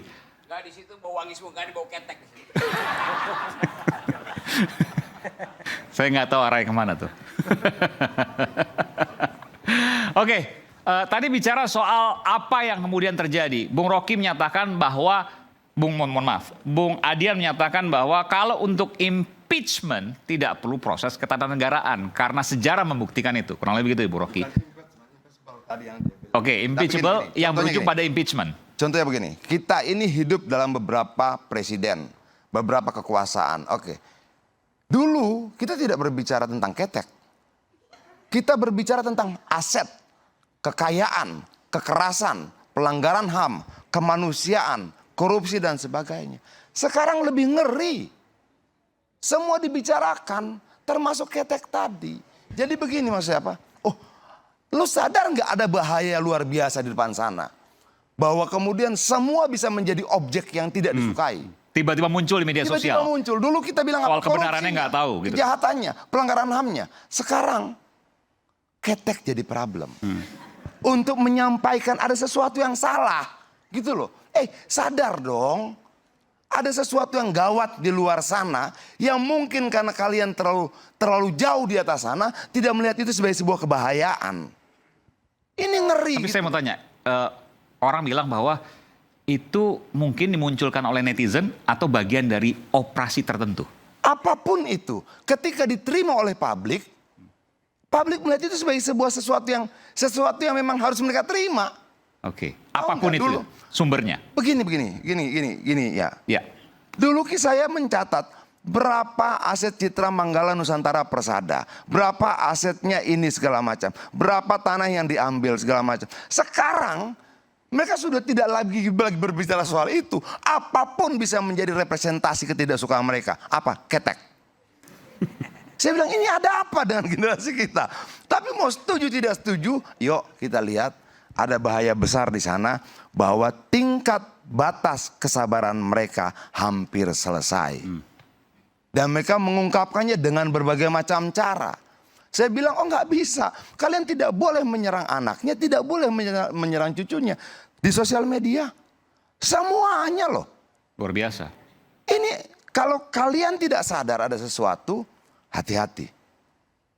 Kenapa? Kalau kita batuk itu kan indikasi badan tidak sehat. Ketek itu indikasi loh. Ada sesuatu yang dilihat orang yang bukan problem dianggap problem. Apalagi yang problem. Yang bukan masalah dianggap masalah. Apalagi yang masalah. Andrian, kalau bicara seperti itu yang jauh, yang sebut kata-kata ketek itu cetek isunya. Abang mau bilang cetek tidak cetek bang. Bantahlah sosial media itu. Bantahlah bahwa ketika itu laku, dibicarakan, diomongkan oleh banyak orang, mereka akan menganggap itu masalah. Bagi saya bukan, tapi bagi banyak orang masalah. Pertanyaan kita, kenapa yang seharusnya bukan masalah menjadi masalah? Ada sesuatu yang berbeda di situ. Ada nilai yang bergeser di situ. Ketidaksukaannya berkembang dengan cara yang berbeda. Saya tidak tahu bagaimana menjelaskan ini. Tapi orang bilang... Saya bisa jelaskan teori secara akademis. Memang ada kemarahan publik dan orang cari sasaran. Sasaran itu tiba pada ketek. Pertanyaannya itu ketek personal atau ketek dinasti. Itu soalnya itu. Orang nggak peduli. Jadi kita mesti anggap bahwa keteknya anak Pak Jokowi juga keteknya Jokowi. Melekat di situ. Bukan lagi tubuh personal yang disasar, tapi tubuh dinastinya tuh. Tubuh politik Jokowi. Kaisang bagian dari tubuh politik Jokowi. Istri Kaisang bagian tubuh politik Jokowi. Itu yang terjadi. Sama ketika Louis XVI tuh permaisurinya Marie Antoinette itu diolok-olok karena mandi terus dengan parfum, dengan mandi susu 3 kali sehari karena bau ketek tuh. Yang disasar bukan tubuh Marie Antoinette, tapi tubuh istana yang menghambur-hamburkan uang dengan akibat Prancis harusnya bangkrut karena mesti membiayai gaya hidup dari Marie Antoinette. Dan itu yang menyebabkan revolusi Prancis. Demikian juga Imelda Marcos. Imelda Marcos bukan Imelda Marcosnya yang disasar, tapi sepatu Imelda Marcos yang dipakai duit negara. Demikian juga ya ribuan itu. Siapa lagi itu? Don't Cry For Me Argentina, Evita Peron, sama aja. Jadi tubuh yang disasar sekarang bukan tubuh pribadi, tapi tubuh publik. Itu intinya. Jadi kalau di impeach, ya impeachable pasti itu. Suatu waktu bulan April tahun 1912, sebuah kapal bertolak dari Inggris menuju New York. Kapal itu dipastikan unsinkable, tidak mungkin tenggelam itu. 2 hari kemudian, 12 April, kapal itu tenggelam, namanya Titanic. Jadi betul tadi sejarah itu punya jalan pikiran sendiri itu. Melampaui semua normativity yang dibuat oleh hukum. Jadi saya mau terangkan itu sebagai potensi. Masalahnya kenapa you takut impeachmentnya itu? Sesuatu yang impeachable dengan sendirinya potensial untuk di-impeach. Kan begitu logikanya kan. Kalau dia unimpeachable, buat apa ada pasal itu di hukum tata negara? Jadi kecemasan kalian itu sama dengan kecemasan dinasti. Itu intinya. Saya nggak cemas. Nggak cemas. Sebentar, saya berikan kesempatan dulu ya. Prof. Refli dari belum diberikan kesempatan. Silakan Prof. Refli. Ini 2 profesor ya, Prof. Refli dan Prof. Andi Aslun. Jadi saya menikmati perbincangan ini ya. Karena itu saya tidak mau menyela dan kemudian mau ngomong ketika diberikan kesempatan. Jadi begini, 2 hal yang ingin saya singgung. Soal tadi impeachable ya. Dan kedua, mekanisme ketatanegaraan dalam sejarah kita. Jadi yang namanya impeachable itu sesuatu atau seorang presiden atau wakil presiden yang bisa memungkinkan untuk di-impeach. Makanya dibilang impeachable, kan begitu. Sama misalnya kita mengatakan dia tidak hanya unable tapi unwilling, ya kan? Gitu misalnya. Jadi sesuatu kondisi. Nah, pertanyaannya kalau kita balik kepada konstitusi, syarat untuk impeachment itu ya yang bisa impeachable itu adalah 1, ada 3 kategori kan? Satu, melakukan pelanggaran hukum berupa pengkhianatan terhadap negara, suap, korupsi, atau tindak pidana berat lainnya. Ya, tindak pidana berat itu satu kategori. Kategori kedua, melakukan perbuatan tercela. Kategori ketiga, itu tidak lagi memenuhi syarat sebagai presiden dan atau wakil presiden. Nah, kalau kita lihat ya, semua kategori tersebut tidak semuanya measurable. Tetap tersedia ruang politik untuk mempermasalahkan. Makanya kalau kita mengatakan sesuatu yang impeachable itu tidak precise, tidak fix. Sebagai contoh misalnya melakukan perbuatan tercela, itu bisa ditarik kemana-mana. Iya, karena tidak didefinisikan secara eksak di situ. Tidak perlu tanda tangan yang melanggar konstitusi misalnya. Iya. Tercela bisa. Melanggar konstitusi itu bahkan dikonstruksikan sebagai pengkhianatan terhadap negara. Jadi sesuatu yang melanggar konstitusi itu dikonstruksikan sebagai pengkhianatan terhadap negara di undang-undang. Jadi kalau kita bicara mengenai impeachment, maka sebenarnya ruang untuk impeachment itu lebar sekali. Itu satu. Ya, makanya dibilang impeachable. Tetapi apakah kemudian ruang itu digunakan atau tidak? Kita bicara konstelasi politik. Kan begitu. Kan dua hal yang berbeda. Satu hukum tata negara, satu politik. Oke, sepakat kan? Nah, karena itu tidak ada perbedaan antara Rocky dan kubu sana. Kenapa takut sekali dibilang impeachable kan? Oke. Saya nggak takut. Yang kedua adalah soal mekanisme ketatanegaraan sejarah. Ya. Benar kata Bung Adian, sebenarnya impeachment terhadap 3 presiden itu tidak 100% mengikuti prosedur yang ada. Bahkan tidak ada prosedurnya dalam beberapa hal. Contoh zaman Bung Karno, dulu nggak ada yang namanya prosedur impeachment, prosedur pemberhentian presiden di zaman Bung Karno. Kenapa begitu? Ya karena Bung Karno semua yang menguasainya. Dia bikin dekret presiden, dia pula yang bikin MPRS pada waktu itu. Dan MPRS loh, Majelis Permusyawaratan Rakyat Sementara. Tetapi ketika ada kekuatan civil society, mahasiswa yang menginginkan perubahan politik dari Orde Lama ke Orde Baru, disitulah kemudian MPRS merasa punya taring untuk meminta pertanggungjawaban Bung Karno sebagai mandataris yang dikonstruksikan oleh Undang-Undang Dasar 1945. Itulah ada pidato Nawaksara. Pidatonya ditolak. Soekarno jatuh. Tidak ada prosedurnya. Ya, dicabut. Itu a political process sebenarnya yang dilakukan MPR. Tapi tidak ada mekanisme impeachment-nya. Ya kan? Jadi itu dinamika politik di MPRS yang diketuai oleh Nasution kan? Oke.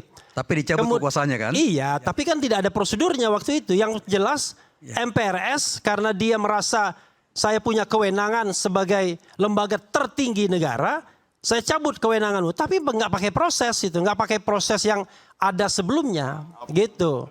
Nah, waktu Pak Harto di dalam konstitusi itu mengakhiri jabatan presiden itu ada 3, ya. Satu dengan yang namanya proses pemberhentian, yang kedua dengan mengundurkan diri, dan yang ketiga yang normal dengan fixed term of office. Jadi kalau dibilang fixed term itu ya kalau dalam kondisi normal. Dalam kondisi yang tidak normal ya bisa saja di tengah jalan. Yang dilakukan Pak Harto itu adalah mengundurkan diri. Oke, mekanisme yang diatur dalam konstitusi. Tetapi kan mengundurkan diri kan tidak di ruang hampa. Kalau nggak ada Dian Napitupulu dan teman-teman kan nggak mungkin barang itu mengundurkan diri kan begitu. Nah, yang dilakukan terhadap Gus Dur itu hampir dia prosedural, tetapi ujungnya tidak. Prosedurnya adalah pada waktu itu Gus Dur dianggap melakukan tindak pidana korupsi dengan Bulog Gate, Yayasan Danatera. Dan itu dianggap sungguh-sungguh melanggar haluan daripada negara. Kan begitu? Karena itu DPR memperingatkan Gus Dur. 3 bulan peringatan itu tidak digubris, maka 1 bulan kemudian akan dikasihkan peringatan kedua. Kalau tidak digubris juga akan diundang sidang istimewa untuk memberhentikan presiden. Tapi tidak terjadi karena Gus Dur tidak diberhentikan gara-gara Bulog Gate.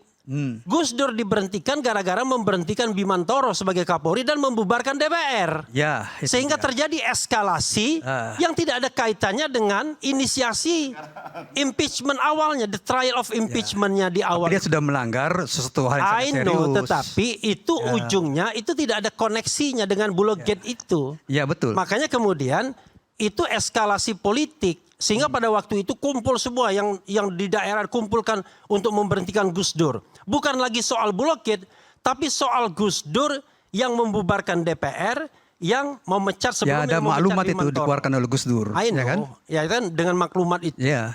Nah itulah yang kemudian eskalasi politik yang menyebabkan kemudian Gus Dur jatuh. Jadi memang tidak kemudian Megawati naik. Ya saya kan lagi menjelaskan jam selasa dulu. Tapi saya akan beri kesempatan nanti kalau sekarang sebelah kanan. Ya itulah yang saya katakan ya. Jadi saya hanya ingin menerangkan bahwa apa yang disampaikan Adian tidak keliru, yang disampaikan Bang Rocky tidak keliru, impeachable.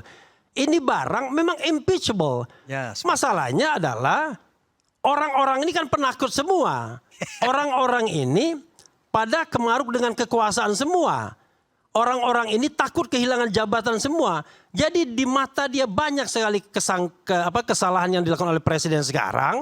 Termasuk misalnya nepotisme dan lain sebagainya. Tapi ini barang gak tergerak. Termasuk soal ijazah. Kalau saya, ini kan ijazah ini sudah memakan korban. Ada yang dipenjarakan dan kemudian isunya terus menggelinding. Kalau DPR-nya normal, nah ini Bang Adian juga ya. Kalau DPR-nya normal, mestinya dia menggunakan hak inquiry. Ya kan, hak untuk melakukan penyelidikan. Itulah angket. Kan tinggal tanya nih, hei Pak Jokowi, ada kabar ijazahmu palsu. Kami membentuk angket. Tolong hadirkan ijazah yang aslinya. Biar rakyat tahu ada nggak ijazah aslinya. Nah, inquiry right itu tidak dilakukan tapi kan oleh rektor DPR. Begitu. Sudah mengatakan bahwa itu asli. Rektornya ya sama orang dari daerah tertentu mengatakan ini asli kata yang jual. Boleh Bang, nanti saya berikan kesempatan. Sekarang sebelah kanan, nanti saya akan berikan kesempatan sebelah kiri satu persatu. Silakan mau menjawab soal impeachment atau menjawab soal ketek. Kita akan kembali saat lagi. Pilkada lewat ya.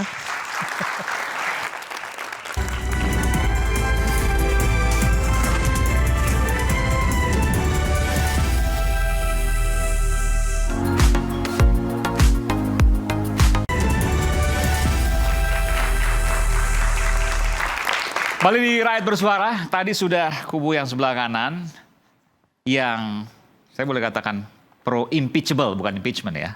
Sekarang kubu sebelah kiri yang non pro impeachable, bukan impeachment sekali lagi. Silakan. Iya, oke.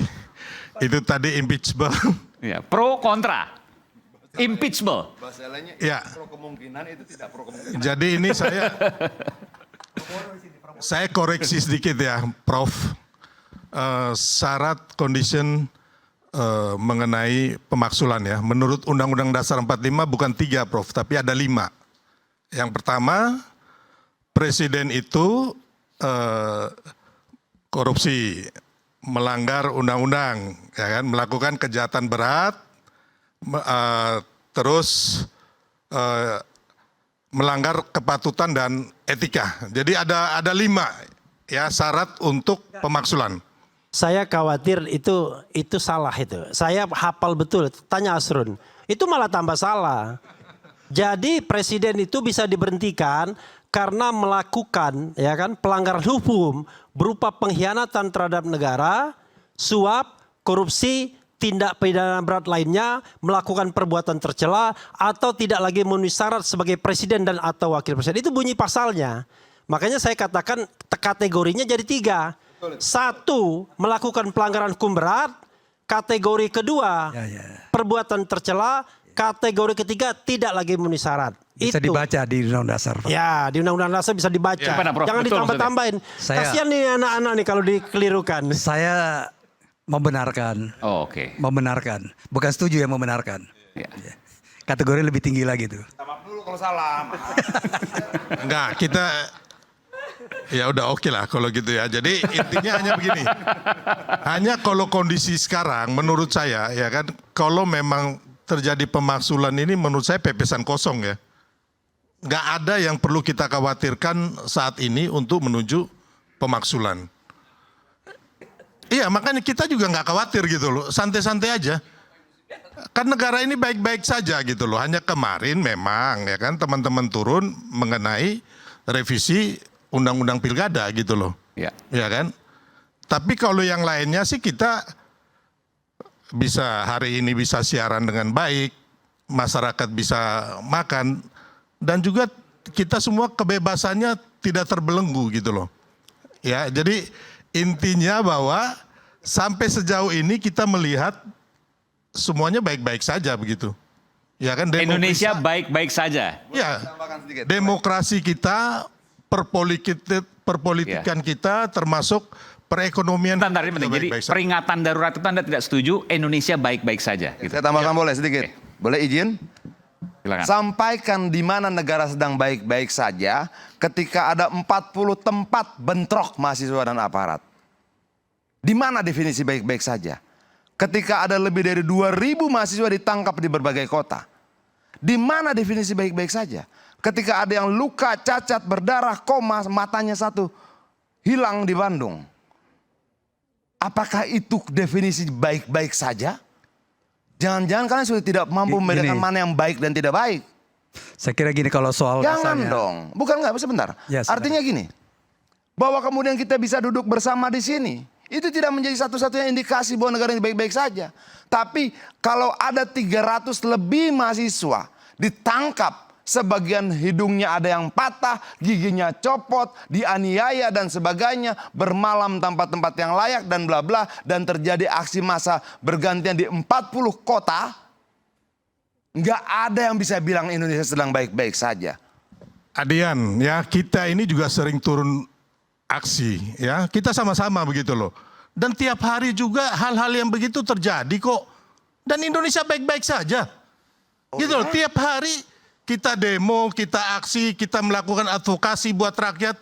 Ya kan, kita lihat juga terjadi hal demikian. Oh ya, jadi menurutmu setiap hari terjadi hal seperti kemarin? Iya. Oh ya, setiap hari? Tapi berarti sedang tidak baik-baik saja. Tapi tidak sesporadis kemarin gitu loh. Ini kan bagian dari dinamika politik. Dinamika Kalau demokrasi. lu bilang situasi kemarin terjadi setiap hari, artinya memang sedang tidak baik-baik saja. Ini Bung Adrian. Ini logika lu yang terbalik. Kalau soal demo ya kemudian menjadi indikator Indonesia sedang tidak baik. Saya kira juga hanya demonya, kalau keserentakan 40 kota, ribuan orang ditangkap, ribuan orang luka hanya dalam waktu 1-2 hari, dan itu dengan tuntutan yang sama dan sebagainya. Kalau kalian bilang Indonesia sedang baik-baik saja, kita punya definisi berbeda tentang baik dan tidak baik. Gini, kalau soal demo ya, soal demo ya. Saya kira demo itu adalah hak warga negara. Tapi kalau mulai kalau mulai menendang aparat, ya seperti ini loh, seperti orang sedang main kungfu ya, mau mempraktekkan menendang aparat, saya pikir nggak perlu terjadi seperti itu, ya kan? Kemudian katakanlah melempar aparat dengan ini, walaupun itu misalnya minor, tapi saya kira itu kan menjadi alasan ya. Kemudian demo ini berlangsung sampai jam 6, sampai batas waktunya, kemudian diminta dibubarkan. Saya kira itu adalah pelaksanaan hak warga negara ya. Bang, saya tambahkan Bang. Saya tanya, kalau kemudian keputusan Mahkamah Konstitusi itu dilaksanakan begitu saja tanpa ada upaya memanipulasinya lewat balik, mungkin nggak terjadi tendangan-tendangan itu? Gini loh. Sebentar. Ya. Sebentar. Mungkin tidak. Saya kira gini Semua yang terjadi itu adalah efek, dampak. Kalau kita mau berbicara baik, jangan cari efeknya, jangan cari akibatnya, jangan cerita tentang dampaknya. Penyebabnya apa? Keputusasaan mereka terhadap negara ini. Bagaimana kemudian keputusan MK yang pertama dipuji-puji, kemudian keputusan MK yang kedua mau dirubah kembali. Memangnya mereka orang yang tidak mengerti? Memangnya mereka tidak punya isi kepala? Gini Bung Adi. Begini, maaf Bang ya. Bagi orang baik, mereka mahasiswa-mahasiswa yang segar dan lucu. Bagi orang yang tidak baik, mereka menakutkan. Nah ini terlalu ini dramatisasi. Sorry, Bang. Adian terlalu mendramatisir. Itu dramatisasi itu Adrian itu. Bang, ini terlalu didramatisir oleh Adian ya. Kita ini sorry bro. Undang-Undang Cipta Kerja ya, waktu penetapan Jokowi Maruf Amin 2019. Semua demo berdarah-darah, 212, 411. Akhirnya aman-aman aja kok. Apa yang Nanti gini, Adian gue nggak usah kirim sama lu memprovokasi. peta demonya dan lu lihat bahwa demonstrasi kemarin tidak bisa disamakan dengan demonstrasi waktu lainnya. Ahok juga ya, waktu Ahok ditetapkan tersangka juga demonya berdarah-darah kok. Gimana ada yang tangkep-tangkepin? Gitu loh. Aduh, begini. Jadi tiap saat kita mengadvokasi tambang-tambang rakyat, tanah-tanah rakyat juga, demo-demo juga berdarah-darah kok. Apa yang salah?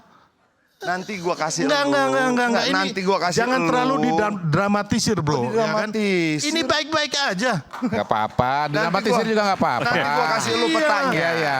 Jadi gini, dalam setiap pemerintahan pasti terjadi dinamika.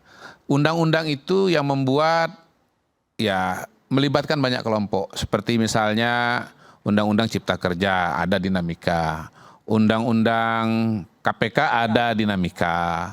Ya biasa itu, ada reaksi. Kalau ada yang dirasakan tidak benar, lalu kemudian masyarakat atau mahasiswa demo, jalan. Kalau memang nggak benar, DPR-nya melanjutkan. Itu demokrasi. Yang jelas pada hari ini ya kita sudah masuk kepada tahapan pilkada serentak dalam bentuk pendaftaran. Ya mudah-mudahan berjalan dengan baik.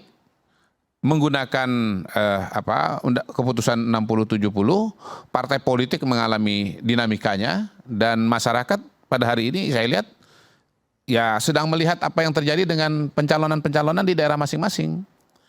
Mudah-mudahan nanti ditetapkan ya sesuai dengan harapan masyarakat, kampanye berjalan. Lalu pada awal September nanti akan datang Paus ke Indonesia. Ya, umat Katolik tentu menyambutnya dengan gembira. Dan sampai hari ini saya melihat kegiatan masyarakat tetap berjalan dengan seperti biasa juga gitu. Yang kerja ya kerja, yang sekolah ya sekolah. Dan semua ini menurut saya mengindikasikan bahwa kita sebagai sebuah negara dan sebuah bangsa sedang menjalani hidupnya dengan berusaha sebaik-baiknya gitu loh. Bahwasanya ada dinamika hari ini biasa. Nanti akan ketemu keseimbangannya dan ini semua kalau saya lihat dari berbagai kacamata, dari berbagai segi, termasuk juga dari kegiatan-kegiatan ekonomi dan yang lain-lain, ya insya Allah nanti Indonesia akan berjalan dengan baik dan transisi pemerintahan kepada Pak Prabowo juga akan berjalan dengan baik. Begitu Aiman. Oke. Saya kira ya situasi sekarang ini yang damai dan kemudian sampai pada proses pendaftaran hari ini, ya kan, itu adalah efek dari kerja DPR yang baik juga. Jadi ketika dikatakan tidak memenuhi quorum, dibatalkan. Kerja DPR yang baik. Nah, dikalkulasi waktu tidak bisa untuk sampai pada tahap ini, dibatalkan dan kemudian ada kesepakatan DPR dan DPR. Baik, saya DPR. Jadi saya kira itu yang terjadi ya. Tinggal kita tunggu nih, Bung Aiman ya. Pilkada ini bagaimana hasilnya? Ya kan pimpinan yang dipilih itu yang model gimana? Partai politik kan. Sekarang ini partai politik dengan suara kecil pun punya hak yang sama dengan partai politik yang besar. Itu luar biasa ya. Itu kita harus akui itu. Yang luar biasa MK dong? Ya. MK, kan yang mutusin MK itu. Ya itu MK ya. MK betul. Dan kemudian juga ada sisi lain. Tapi saya kira DPR sudah mengambil posisi yang baik. Kita tunggu aja nih besok jadi nggak PDIP mendaftarkan Pramono dan Rano. Kita tunggu itu. Kenapa kemarin nggak quorum? Balik. Iya kenapa? Bukan balik dong. Paripurna, oke baik. Kenapa nggak quorum? Karena macet akibat mereka, nggak pada nyampe. Kosong. Iya. Harusnya jam berapa waktu itu? Jam 10 ya? Masa macet sih Bang? Macet di mana-mana. Lewat belakang bisa, betul. Gerbang depan, gerbang belakang sudah ditumpukin sama mahasiswa dari mana-mana. Tapi tenang saja Bang, situasi masih baik-baik saja. Bung Rocky ada komentar? Silakan. Ada pertanyaan nggak mahasiswa? Bung Iqbal, mungkin ada pertanyaan, silakan. Ini salah satu yang menjadi peserta unjuk rasa pada waktu itu dan ada dua perbedaan. Indonesia ada peringatan darurat, Indonesia baik-baik saja. Silakan. Tes. Mungkin bisa dikasih kesempatan sama mahasiswa. Cuman kalau tadi dibilang Indonesia keadaan negara baik-baik saja, menurut saya hal yang aneh gitu ya. Bisa kita melihat ketika beberapa mahasiswa gitu dipukuli, diinjak, dihajar, tidak diberikan akses terhadap bantuan hukum ketika ditangkap, dianggap sebagai baik-baik aja gitu. Tuh apa? Dan saya harus katakan, Anda cacat seumur hidup ini? Enggak, aku udah ke dokter. Tapi masih bengkok? Apa bisa diluruskan kata dokter? Bisa. Oh bisa, oke. Jadi masih plastik ya? Aku anggap ini apa ya? Kekerasan yang dianggap sebagai kebiasaan atau ini biasa aja. Itu seperti banalitas saja gitu. Jadi kok bisa dianggap gitu kekerasan adalah hal-hal yang biasa aja. Kemudian kedua yang saya lihat DPR dan pemerintah ini suka main api atau cek ombak. Jadi jangan ketika sudah mahasiswa sudah turun, masyarakat sudah turun ke jalan, kemudian baru dicek apakah ada perlawanan atau tidak. Tapi kan ini sudah jadi korban semua. Kenapa baru ketika ada korban baru aspirasi masyarakat itu didengarkan? Jadi jangan jadi pahlawan di di sore hari gitu. Tiba-tiba datang, pahlawan kesiangan. Tiba-tiba datang sebagai pahlawan. Ini kan sebenarnya udah banyak korban gitu dari mahasiswa, terutama di Semarang semalam, seingat saya. Di Makassar sudah banyak korban yang berjatuhan. Jadi sudahlah, maksudnya jangan dianggap kekerasan itu hal yang biasa-biasa saja. Ini harus dihentikan gitu. Kalau dari saya sih cukup. Oke. Ya nyambung ya. Sebenarnya Iqbal Ramadan tuh. Kamu pakai istilah yang membuat kita harus belajar sejarah. Banalitas. Ada yang ngerti nggak istilah banalitas itu? The banality of evil itu lebih lengkap begitu keterangannya. Jadi Iqbal tahu tentang keadaan dan dia rumuskan dengan bagus dengan satu istilah yang mengingatkan kita pada kelakuan pejabat-pejabat nasi yang menganggap membunuh orang itu biasa itu. Banal namanya itu. Kedangkalan pengetahuan menyebabkan para pejabat nasi itu menganggap ya biasa aja, kami kan diperintah tuh. Dengan akibat 6 juta orang tewas di Eropa itu. Itu yang menerangkan pada kita bahwa mereka yang menganggap biasa-biasa aja, mereka bagian dari banalitas itu tuh. Dan ketika diperiksa di pengadilan Yerusalem itu, Eichmann dan kawan-kawan mengatakan kami nggak bersalah membunuh orang, menyiksa orang, masukin kamar gelap, kamar gas, nggak bersalah. Nah istilah banality of evil itu, banalitas of evil itu, jadi kedangkalan kejahatan. Jadi orang yang terpelajar pun nggak ngerti bahwa yang terjadi di Indonesia itu kedangkalan kejahatan tuh. Jadi dangkal kejahatan itu dianggap biasa itu kan. Itu yang diterangkan oleh Hannah Arendt yang mengikuti proses pembuktian di pengadilan Yerusalem. Dia menulis buku itu judulnya Banality of Evil. Dan dia masih terangkan bahwa kita harus keluar dari banalitas of evil itu. Dengan mempromosikan thinking in the dark times. Berpikirlah kendati dalam keadaan gelap. Jadi teman-teman yang kiri ini itu bagian dari mereka. Yang menginginkan banalitas of evil itu jadi semacam paduan suara publik hari ini. Ratusan orang yang ditangkap. Teman-teman mahasiswa yang bergelempangan di jalan itu difoto oleh wartawan asing. Itu dianggap biasa aja tuh. Oh Indonesia baik-baik aja tuh. Ya kita bandingkan itu akhirnya dengan keadaan sekarang tuh. Orang lihat bagaimana ada bau kekerasan di situ, sementara ada anak presiden tuh mondar-mandir memamerkan kekayaan. Kontras itu yang orang lihat sekarang sebetulnya. Jadi ini bukan soal baik-baik saja atau buruk-buruk saja. Betul-betul ada kontras antara mereka yang menginginkan Indonesia ditumbuhkan dengan pikiran dan mereka yang mengabdi pada kekuasaan dan membatalkan pikiran tuh. Apa yang terjadi ketika nasi, pikiran itu dibatalkan oleh kekuasaan. Yang dilakukan Jokowi sama tuh. Jokowi nggak suka pada pikiran. Dia cuma suka kerja itu tanpa pikiran. Itu dasarnya. Jadi bagian-bagian ini yang saya kira mesti kita sambut dengan bagus bahwa impeachable itu adalah sesuatu possibility atau bahkan probability. Kalau saya tanya, ini dua dokter itu beda antara probability dan possibility, tahu nggak? Apa bedanya coba? Asrun, ngerti nggak? Nanti lihat kamus dulu ya, saya lihat kamus. Masa itu you mesti lihat kamus. Probability itu adalah ukuran statistik. Possibility adalah kemungkinan politik. Terima kasih. Oke, baik. Kita kembali saat lagi, tetaplah bersama kami Rakyat Bersuara.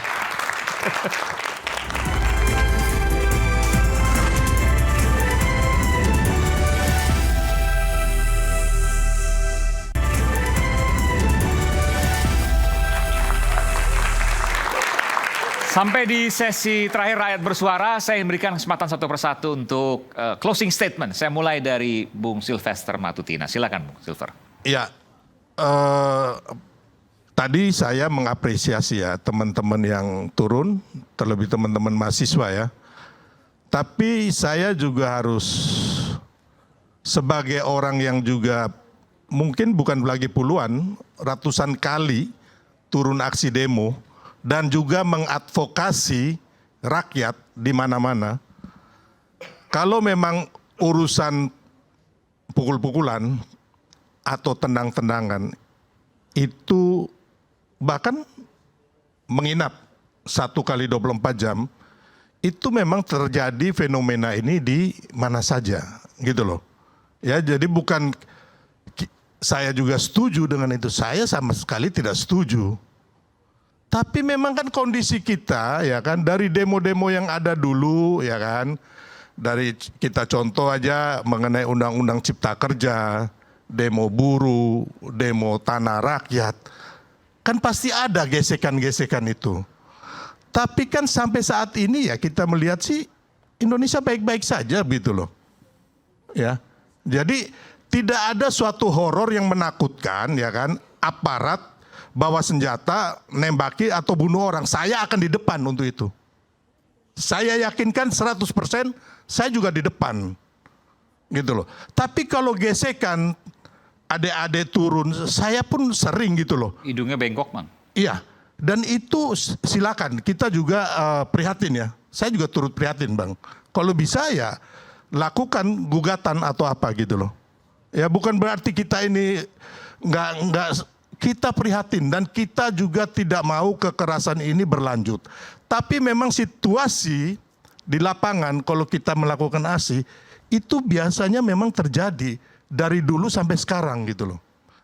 Ya, jadi sekali lagi kita mengapresiasi, tapi kan ke depannya ini kan kita mau agar menatap Indonesia yang lebih baik gitu loh. Kita koreksi yang kemarin-kemarin yang salah ya, dan kita lihat saat ini revisi undang-undang pilkada itu dibatalkan ya kan. Akhirnya kita semua mengikuti keputusan dari MK ya. Kemarin juga sudah PKPU dan segera diundangkan juga. Ya marilah saat ini ya kan, ini kan bagian dari resiko perjuangan adik-adik gitu loh ya. Sama yang pernah kami lakukan juga dulu ya. Jadi ke depannya mari kita sama-sama menatap agar benar-benar kita sama-sama memperbaiki dan kita sama-sama membangun bangsa ini yang lebih baik. Baik. Intinya itu. Baik. Bung Refli silakan. Ya, saya sudah closing statement ya. Padahal menurut saya fenomena terakhir hari-hari terakhir ini menarik untuk kita bahas lebih jauh. Dan ini jungkir balik betul, akrobat menuju pilkada. Ya, satu pembatalan rancangan undang-undang pilkada itu luar biasa menurut saya. Kenapa? Selama ini mau di demo, mau berdarah, mau ada korban dan lain sebagainya terus. RUU KUHP, RUU KPK, Omnibus Law, RUU pertambangan dan lain sebagainya. Jadi menarik kan sebenarnya. Politik itu kalau panggung depannya saja ya kita bisa ngomong yang normal. Tapi kalau panggung belakangnya luar biasa analisisnya. Dan kita kaitkan dengan misalnya statement Prabowo di PAN soal ngintelin, ya kan? Jangan diintel-intelin dong, saya itu nggak enak. Maksudnya kemana tuh? Ya nanti, ya makanya saya bilang sayang sudah closing statement kan. Oke. Nah lalu Kita dia cermati. juga cerita mengenai haus kekuasaan. Iya. Demo soal asing dan lain sebagainya. Itu analisisnya bisa panjang itu. Termasuk juga ada yang ngomong di acara Nasdem sudah mulai ditinggalkan. Datang rame-rame, tapi sekarang rame-rame mau ditinggalkan. Pak Jokowi ngomong seperti ya, sekarang kita bicara test case ya. Satu saja karena nggak ada waktunya soalnya. Misalnya RUU Pilkada. Siapa yang diuntungkan dengan RUU Pilkada tersebut? Kita kan bicara siapa yang diuntungkan. Tentu yang diuntungkan adalah satu, Kimplas kan begitu. Kalau RUU Pilkada itu disahkan, maka PDIP tidak bisa mengajukan calon dan calon bisa dipastikan cuma dari Kimplas dan barangkali calon independen yang tidak kuat-kuat amat. Yang kedua, Yang diuntungkan istana, Jokowi. Karena kalau RUU Pilkada itu disahkan, maka Kaisang hidup lagi. Putusan Mahkamah Agung itu kemudian muncul lagi, eksis lagi. Nah, tetapi kita lihat fenomenanya. Itu pukul 10.30 sudah dinyatakan tidak jadi paripurnanya. Tidak memenuhi quorum. Barangkali betul karena dicegat oleh adik-adik semua. Tapi tentu ada yang lebih dalam dari itu. Ya kan? Karena yang namanya paripurna itu ditunda mau diadakan lagi di tempat yang lain, bukan di tempat yang lain, di waktu yang lain tetap bisa sesungguhnya. Tapi betul-betul selesai RUU Pilkada itu tidak diparipurnakan. Padahal tinggal paripurna. Nah ini kan menarik sesungguhnya. Karena itu jangan-jangan itulah kata-kata saya mulai ditinggalkan. Dan saya kira setelah RUU Pilkada tersebut tidak jadi disetujui, istilahnya disetujui kalau di DPR. Tidak jadi disahkan oleh Presiden ya karena tidak disetujui DPR. Tetapi kenapa kemudian tuntutan ini terus menerus meluas hingga hari ini? Kan this is the question. Jadi saya kira tidak hanya ditinggalkan oleh teman-teman elit politiknya, tapi sudah ditinggalkan oleh rakyat. Itu dugaan saya. Wassalamualaikum warahmatullahi wabarakatuh. Bung Mr. Ki. Ya, saya lihat apa yang terjadi pada hari ini ya bagian dari dinamika politik kita. MK membuat keputusan menulis pasal, saya terus terang tidak setuju. Tapi seperti kata Bung Refli, waktunya udah nggak ada lagi karena ini penutup. Harusnya menurut saya MK ya sebagai lembaga yudikatif ya menerima dan menolak. Kemudian bagaimana rumusan pasal-pasalnya, ayat-ayatnya dikembalikan kepada DPR. DPR berusaha menjalankan tugasnya sebagai kuasa pembuat undang-undang. Ada masyarakat, ada mahasiswa dengan pandangannya yang keputusan MK itu didukung oleh mahasiswa. Dan intinya adalah sintesa dari semua ini. Jadi PKPU menggunakan keputusan 60 dan 70 dari Mahkamah Konstitusi. Dan kalau buat saya sih, dengan keputusan ini maka kita akan menjalani proses selanjutnya yang saya sampaikan tadi. Bahwa calon-calon akan diputuskan oleh partai politik dengan dinamika yang ada. Banyak yang menarik, Golkar yang tadinya ke Andra Soni kemudian ke Airin. Yang PDI Perjuangan yang tadinya Anies Baswedan jadi ke Pramono Anung. Entah besok nanti ada kejutan apa lagi misalnya di Jawa Timur, kemudian di Jawa Barat, siapa saja calonnya di luar Deddy Mulyadi, ini semua akan menjadi proses-proses politik yang berjalan ke depan. Jadi saya melihatnya sebagai sebuah dialektika ya. Jadi ada suatu pemikiran ditanggapi oleh pemikiran yang lain dan ya itulah dinamika kebangsaan kita ya. Dan kita lihat saja apa yang akan terjadi ke depan. Hemat saya transisi berjalan dengan dengan sebaik-baiknya. Husnul khotimah. Ya, diusahakan sebaik-baiknya antara Pak Jokowi kepada Pak Prabowo. Pak Jokowi berusaha membantu, baik dari segi kelembagaan, dari segi personalia, dari segi penganggaran, program-program Pak Prabowo coba diakomodasi. Barusan saya baca juga Bu Sri Mulyani juga memberikan ruang itu. Tommy Jiwandono yang tim transisi dari Pak Prabowo juga menjadi wakil menteri. Saya melihat itu sebagai suatu upaya untuk melakukan transisi pemerintahan yang semulus-mulusnya, sebaik-baiknya. Sehingga nanti pemerintahan berikutnya bisa bekerja lebih baik dan istilahnya pada hari pertama pun sudah langsung bisa bekerja secara optimal dan maksimal. Mungkin itu. Oke, baik. Bung Adian silakan. Closing statement. Dulu tuh tahun 66 tuh ada puisi namanya Lampu Merah. Yang tulis itu Yuyun SS kalau tidak salah. Beberapa baitnya tertulis begini.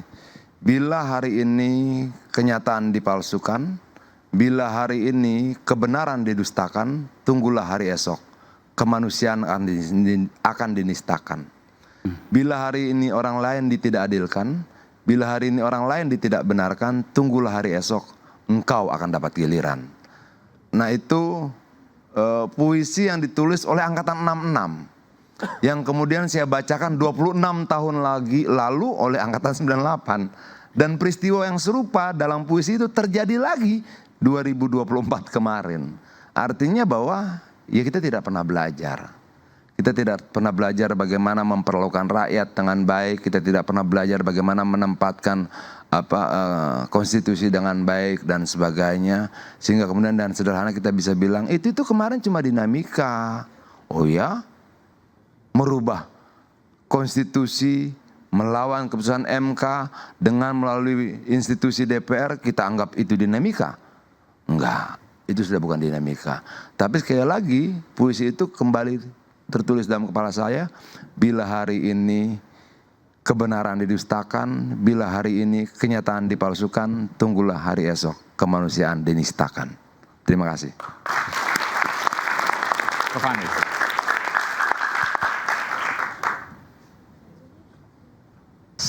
Saya kira saya kembali kepada tema undangan ini ya, tentang pilkada walaupun dibahas jungkir balik yang lain-lain ya. Saya kira proses hari ini sudah dimulai dengan pendaftaran pasangan calon dan kemudian kita tunggu sampai tanggal 29. Dan saya sebagai lawyer ini ya menerima juga beberapa komplain atau beberapa upaya untuk mendaftarkan, dan pilihan jatuh pada partai-partai kecil itu. Misalnya Partai Gelora, partai yang lain, Partai Hanura. Ya. Artinya apa? Proses di DPR kemarin yang merujuk pada putusan MK itu memberikan jalan kepada keseimbangan demokrasi, partisipasi politik yang lebih luas. Partai-partai kecil nyangkut. Itu sangat positif sekali. Dan saya kira memang kita harus ya menanamkan rasa baik ya, rasa optimisme untuk ke depan. Dan kemudian seperti tadi Pak Kodari bilang, proses transisi telah dipersiapkan dari Pak Jokowi ke Pak Prabowo dengan penunjukan wakil menteri dan keterbukaan. Saya percaya ya bahwa Pak Prabowo ini akan membawa perjalanan bangsa ini ke arah yang lebih baik. Ya, memang dilanjutkan beberapa hal, kemudian diperbaiki beberapa hal. Itu optimisme saya. Yakin karena Pak Prabowo ini telah berjuang untuk demokrasi telah sekian lama mendirikan partai. Jadi sekali lagi saya optimis ke depan. Memang ada masalah ya kita perbaiki. Ada masalah kita duduk bersama bicara. Dan DPR kita sangat berharap bisa menyelesaikan masalah ini. Masalah bangsa ini berbicara dengan pemerintah. Normatifnya begitu. Rakyat juga didengar suaranya. Kalau ada hal yang kemarin memilukan, saya kira menjadi sebuah catatan yang supaya tidak terulang kembali. Kira-kira gitu, terima kasih. Oke. Kalau sebelah kini dengarnya panggung depan indah. Kalau yang di sini panggung tengah dan panggung belakang. Silakan Bu Rocky. Enggak, saya mau bahas apa yang ada di depan panggung. Satu soal white coffee, kedua soal mineral. Hobi saya adalah masuk keluar hutan, bukan masuk keluar istana. Jadi saya mau terangkan dulu, kalau naik gunung itu, kira-kira setengah jam sebelum nyampe puncak, kita udah kehabisan energi itu. Padahal udah dikit lagi itu. Biasa tinggal 200 meter, lalu kita minum white coffee, energi tumbuh lagi, nyampe. Tanggung, kalau sekarang rakyat menganggap bahwa the beginning of the end, Presiden Jokowi mesti dilengsarkan, tanggung, tinggal butuh setengah gelas white coffee untuk tiba pada proses impeachment. Impeachable itu memungkinkan impeachment. Itu yang ada di dalam benak rakyat Indonesia hari ini. Kalau kita turun gunung, satu waktu saya naik gunung Elbrus di Rusia, itu di wilayah Kaukasia. Elbrus itu gunung es tertinggi di Eropa. Saya turun dari Elbrus, menemukan sebuah kota. Saya teringat kota itu karena saya lihat Le Minerale itu. Kota itu namanya Mineraye Vodi, kata mineral di situ. Tapi kalau kita jalan di kota itu, ada bau wangi. Karena kota itu adalah produsen minyak wangi, deodoran, dan segala macam parfum. Kalau Anda ke Rusia, Anda mampir ke kota itu, Minerale itu. Jadi sebetulnya masih ada kota yang menghasilkan wangi, tapi itu di Rusia, bukan di Solo. Terima kasih. Silakan, saya berikan kesempatan terakhir pada Bung Iqbal dan nanti Bu Macica. Mahasiswa aja, Mas Saiman, maksudnya ini juga. Anda mau nanya ke mahasiswa boleh? Boleh, boleh. Mereka aja yang kasih apa? Anda kasih waktu Anda ke mereka. Iya. Ya udah, nggak ada ya. Sebelah kanan mau. Sebelah kanan Anda mungkin. Boleh. Ayo berani. Ayo jadi pemberani. Ya, silakan. Luar biasa Bung Iqbal. Oke. Perkenalkan nama dulu ya, nama. Baik, sebelumnya izin perkenalkan, nama saya Mesak. Saya dari Politeknik Negeri Jakarta. Oke. Mungkin sebelumnya saya hanya ingin memberikan. Bukan bertanya, ini closing statement. Apa yang ingin Anda sampaikan? Iya betul, ini adalah sebuah closing statement di mana saya ingin memberikan tanggapan seperti kata-kata Indonesia tidak baik-baik saja. Mungkin ini saya tadi seperti dengar kok apa yang membuat, maaf bapak-bapak di sini bisa menyebutkan bahwa Indonesia tidak baik-baik saja. Indonesia tidak baik-baik. Yang mana? Indonesia tidak baik-baik saja. Indonesia sedang baik-baik saja, sorry maksud saya. Oke. Iya, Indonesia sedang baik-baik saja. Sedangkan kami, Anda aneh dengan iya pernyataan betul itu? sekali. Oke. Gitu. Sedangkan kami mahasiswa gitu, bahkan jujur kami dari salah satu jurusan gitu yang memang tidak terperosok ke dalam dunia hukum, tapi kami bisa ini Indonesia sebenarnya tidak baik-baik saja gitu. Bahkan kami sampai ada beberapa teman kami yang turun untuk ikut berdemo gitu. Bahkan padahal mereka tahu demo ini yang memang sudah dinormalisasi bahwa demo itu pasti akan ada sebuah kekerasan gitu. Mereka tidak takut akan hal itu.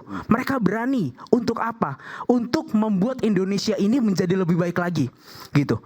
Namun saya mendengar kok bisa disebutkan bahwa Indonesia masih baik-baik saja gitu. Itu yang membuat saya kayak aduh, ini ada yang tidak beres sebetulnya. Seperti itu, terima kasih.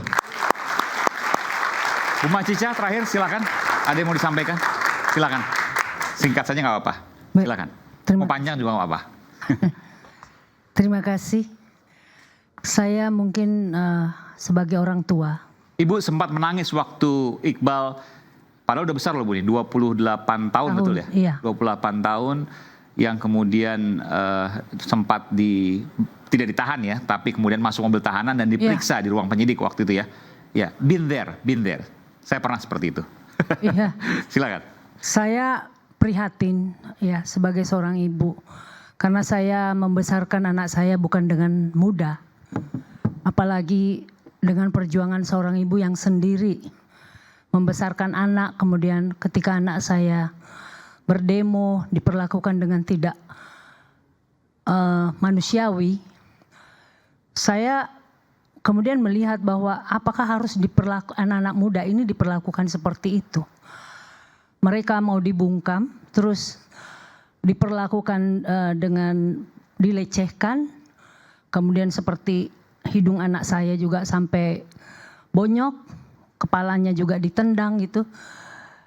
Ya, sebagai aparat harusnya mereka berlaku bukan memberikan tindakan kekerasan seperti itu. Karena setahu saya aparat adalah pelindung dan pengayom masyarakat, bukan justru memberikan kekerasan kepada anak-anak kita. Dan saya rasa juga seluruh orang tua, ibu-ibu maupun bapak-bapak di seluruh Indonesia ini tidak setuju ketika anak-anak ini diperlakukan dengan kasar. Jadi mohon aja ketika ada demo, mohon kepada para aparat untuk memperlakukan anak-anak ini lebih manusiawi. Ibu Macica tidak keberatan kalau satu saat nanti anak Ibu Iqbal akan turun berdemo lagi misalnya? Tidak keberatan, tapi ketika saya justru mendukung bukan hanya Iqbal, saya juga mendukung seluruh anak mahasiswa, siapapun kita, rakyat Indonesia. Ketika kita melihat sesuatu ketidakadilan di Republik ini, kita kan punya hak. Kita yang memilih, kita juga punya hak untuk menurunkan pemerintahan yang tidak layak. Terakhir Bu, apa yang Ibu ingin sampaikan untuk pemerintahan ini? Ya, saya hanya ingin menyampaikan bahwa banyak ketidakadilan yang terjadi saat ini. Salah satu contoh, kami anak-anak kami semuanya kan setengah mati belajar. Mereka memperjuangkan bagaimana mereka mengikuti pendidikan, menjadi seorang intelektual. Tapi ketika jadi anak pejabat tidak perlu melewati itu. Mereka karena ada pejabat bisa jadi bupati, banyak orang yang bisa jadi wapres, bisa jadi pejabat karena dia anak pejabat. Tapi coba kalau dia anak-anak dari rakyat biasa, nggak akan bisa mungkin melakukan itu. Dan anak ibu adalah anak mantan pejabat. Anak saya beda, anak saya besarkan dengan sendiri. Ya. Saya tidak pernah menjual nama besar ayah Iqbal, dan Iqbal juga tidak pernah menggunakan nama besar ayahnya. Saya bertemu Iqbal pada waktu di pengadilan, pada waktu saya memperadilankan kasus yang menimpa pada saya. Ya. Iqbal saya ingat memperkenalkan diri kepada saya. Ya. Ia dari LBH dan ia tidak membawa nama ayahnya. Ya. Letnan Jenderal TNI Purnawirawan Murdiono, orang yang sangat perkasa pada era Orde Baru yang merupakan kawan dekat dari Presiden Soeharto kala itu. Luar biasa Iqbal. Terima kasih. Terima kasih. Terima kasih. Pemirsa, peringatan darurat nyaring di hampir seantero negeri. Luapan kemarahan tak lagi terbendung ketika rakyat melawan oligarki. Berjuang demi konstitusi meski ada pula bumbu yang namanya jet pribadi dan bahkan roti. Kelompok masyarakat sipil beraksi atas nama demokrasi. Mahasiswa, guru besar, selebritas, musisi, komika, para tokoh, para kaum kelas menengah yang awalnya dikenal apatis politik, kini ikut turun ke jalan. Sudahkah demokrasi kita benar-benar terselamatkan? Saya Aiman Wicaksono. Sampai jumpa Rakyat Bersuara berikutnya.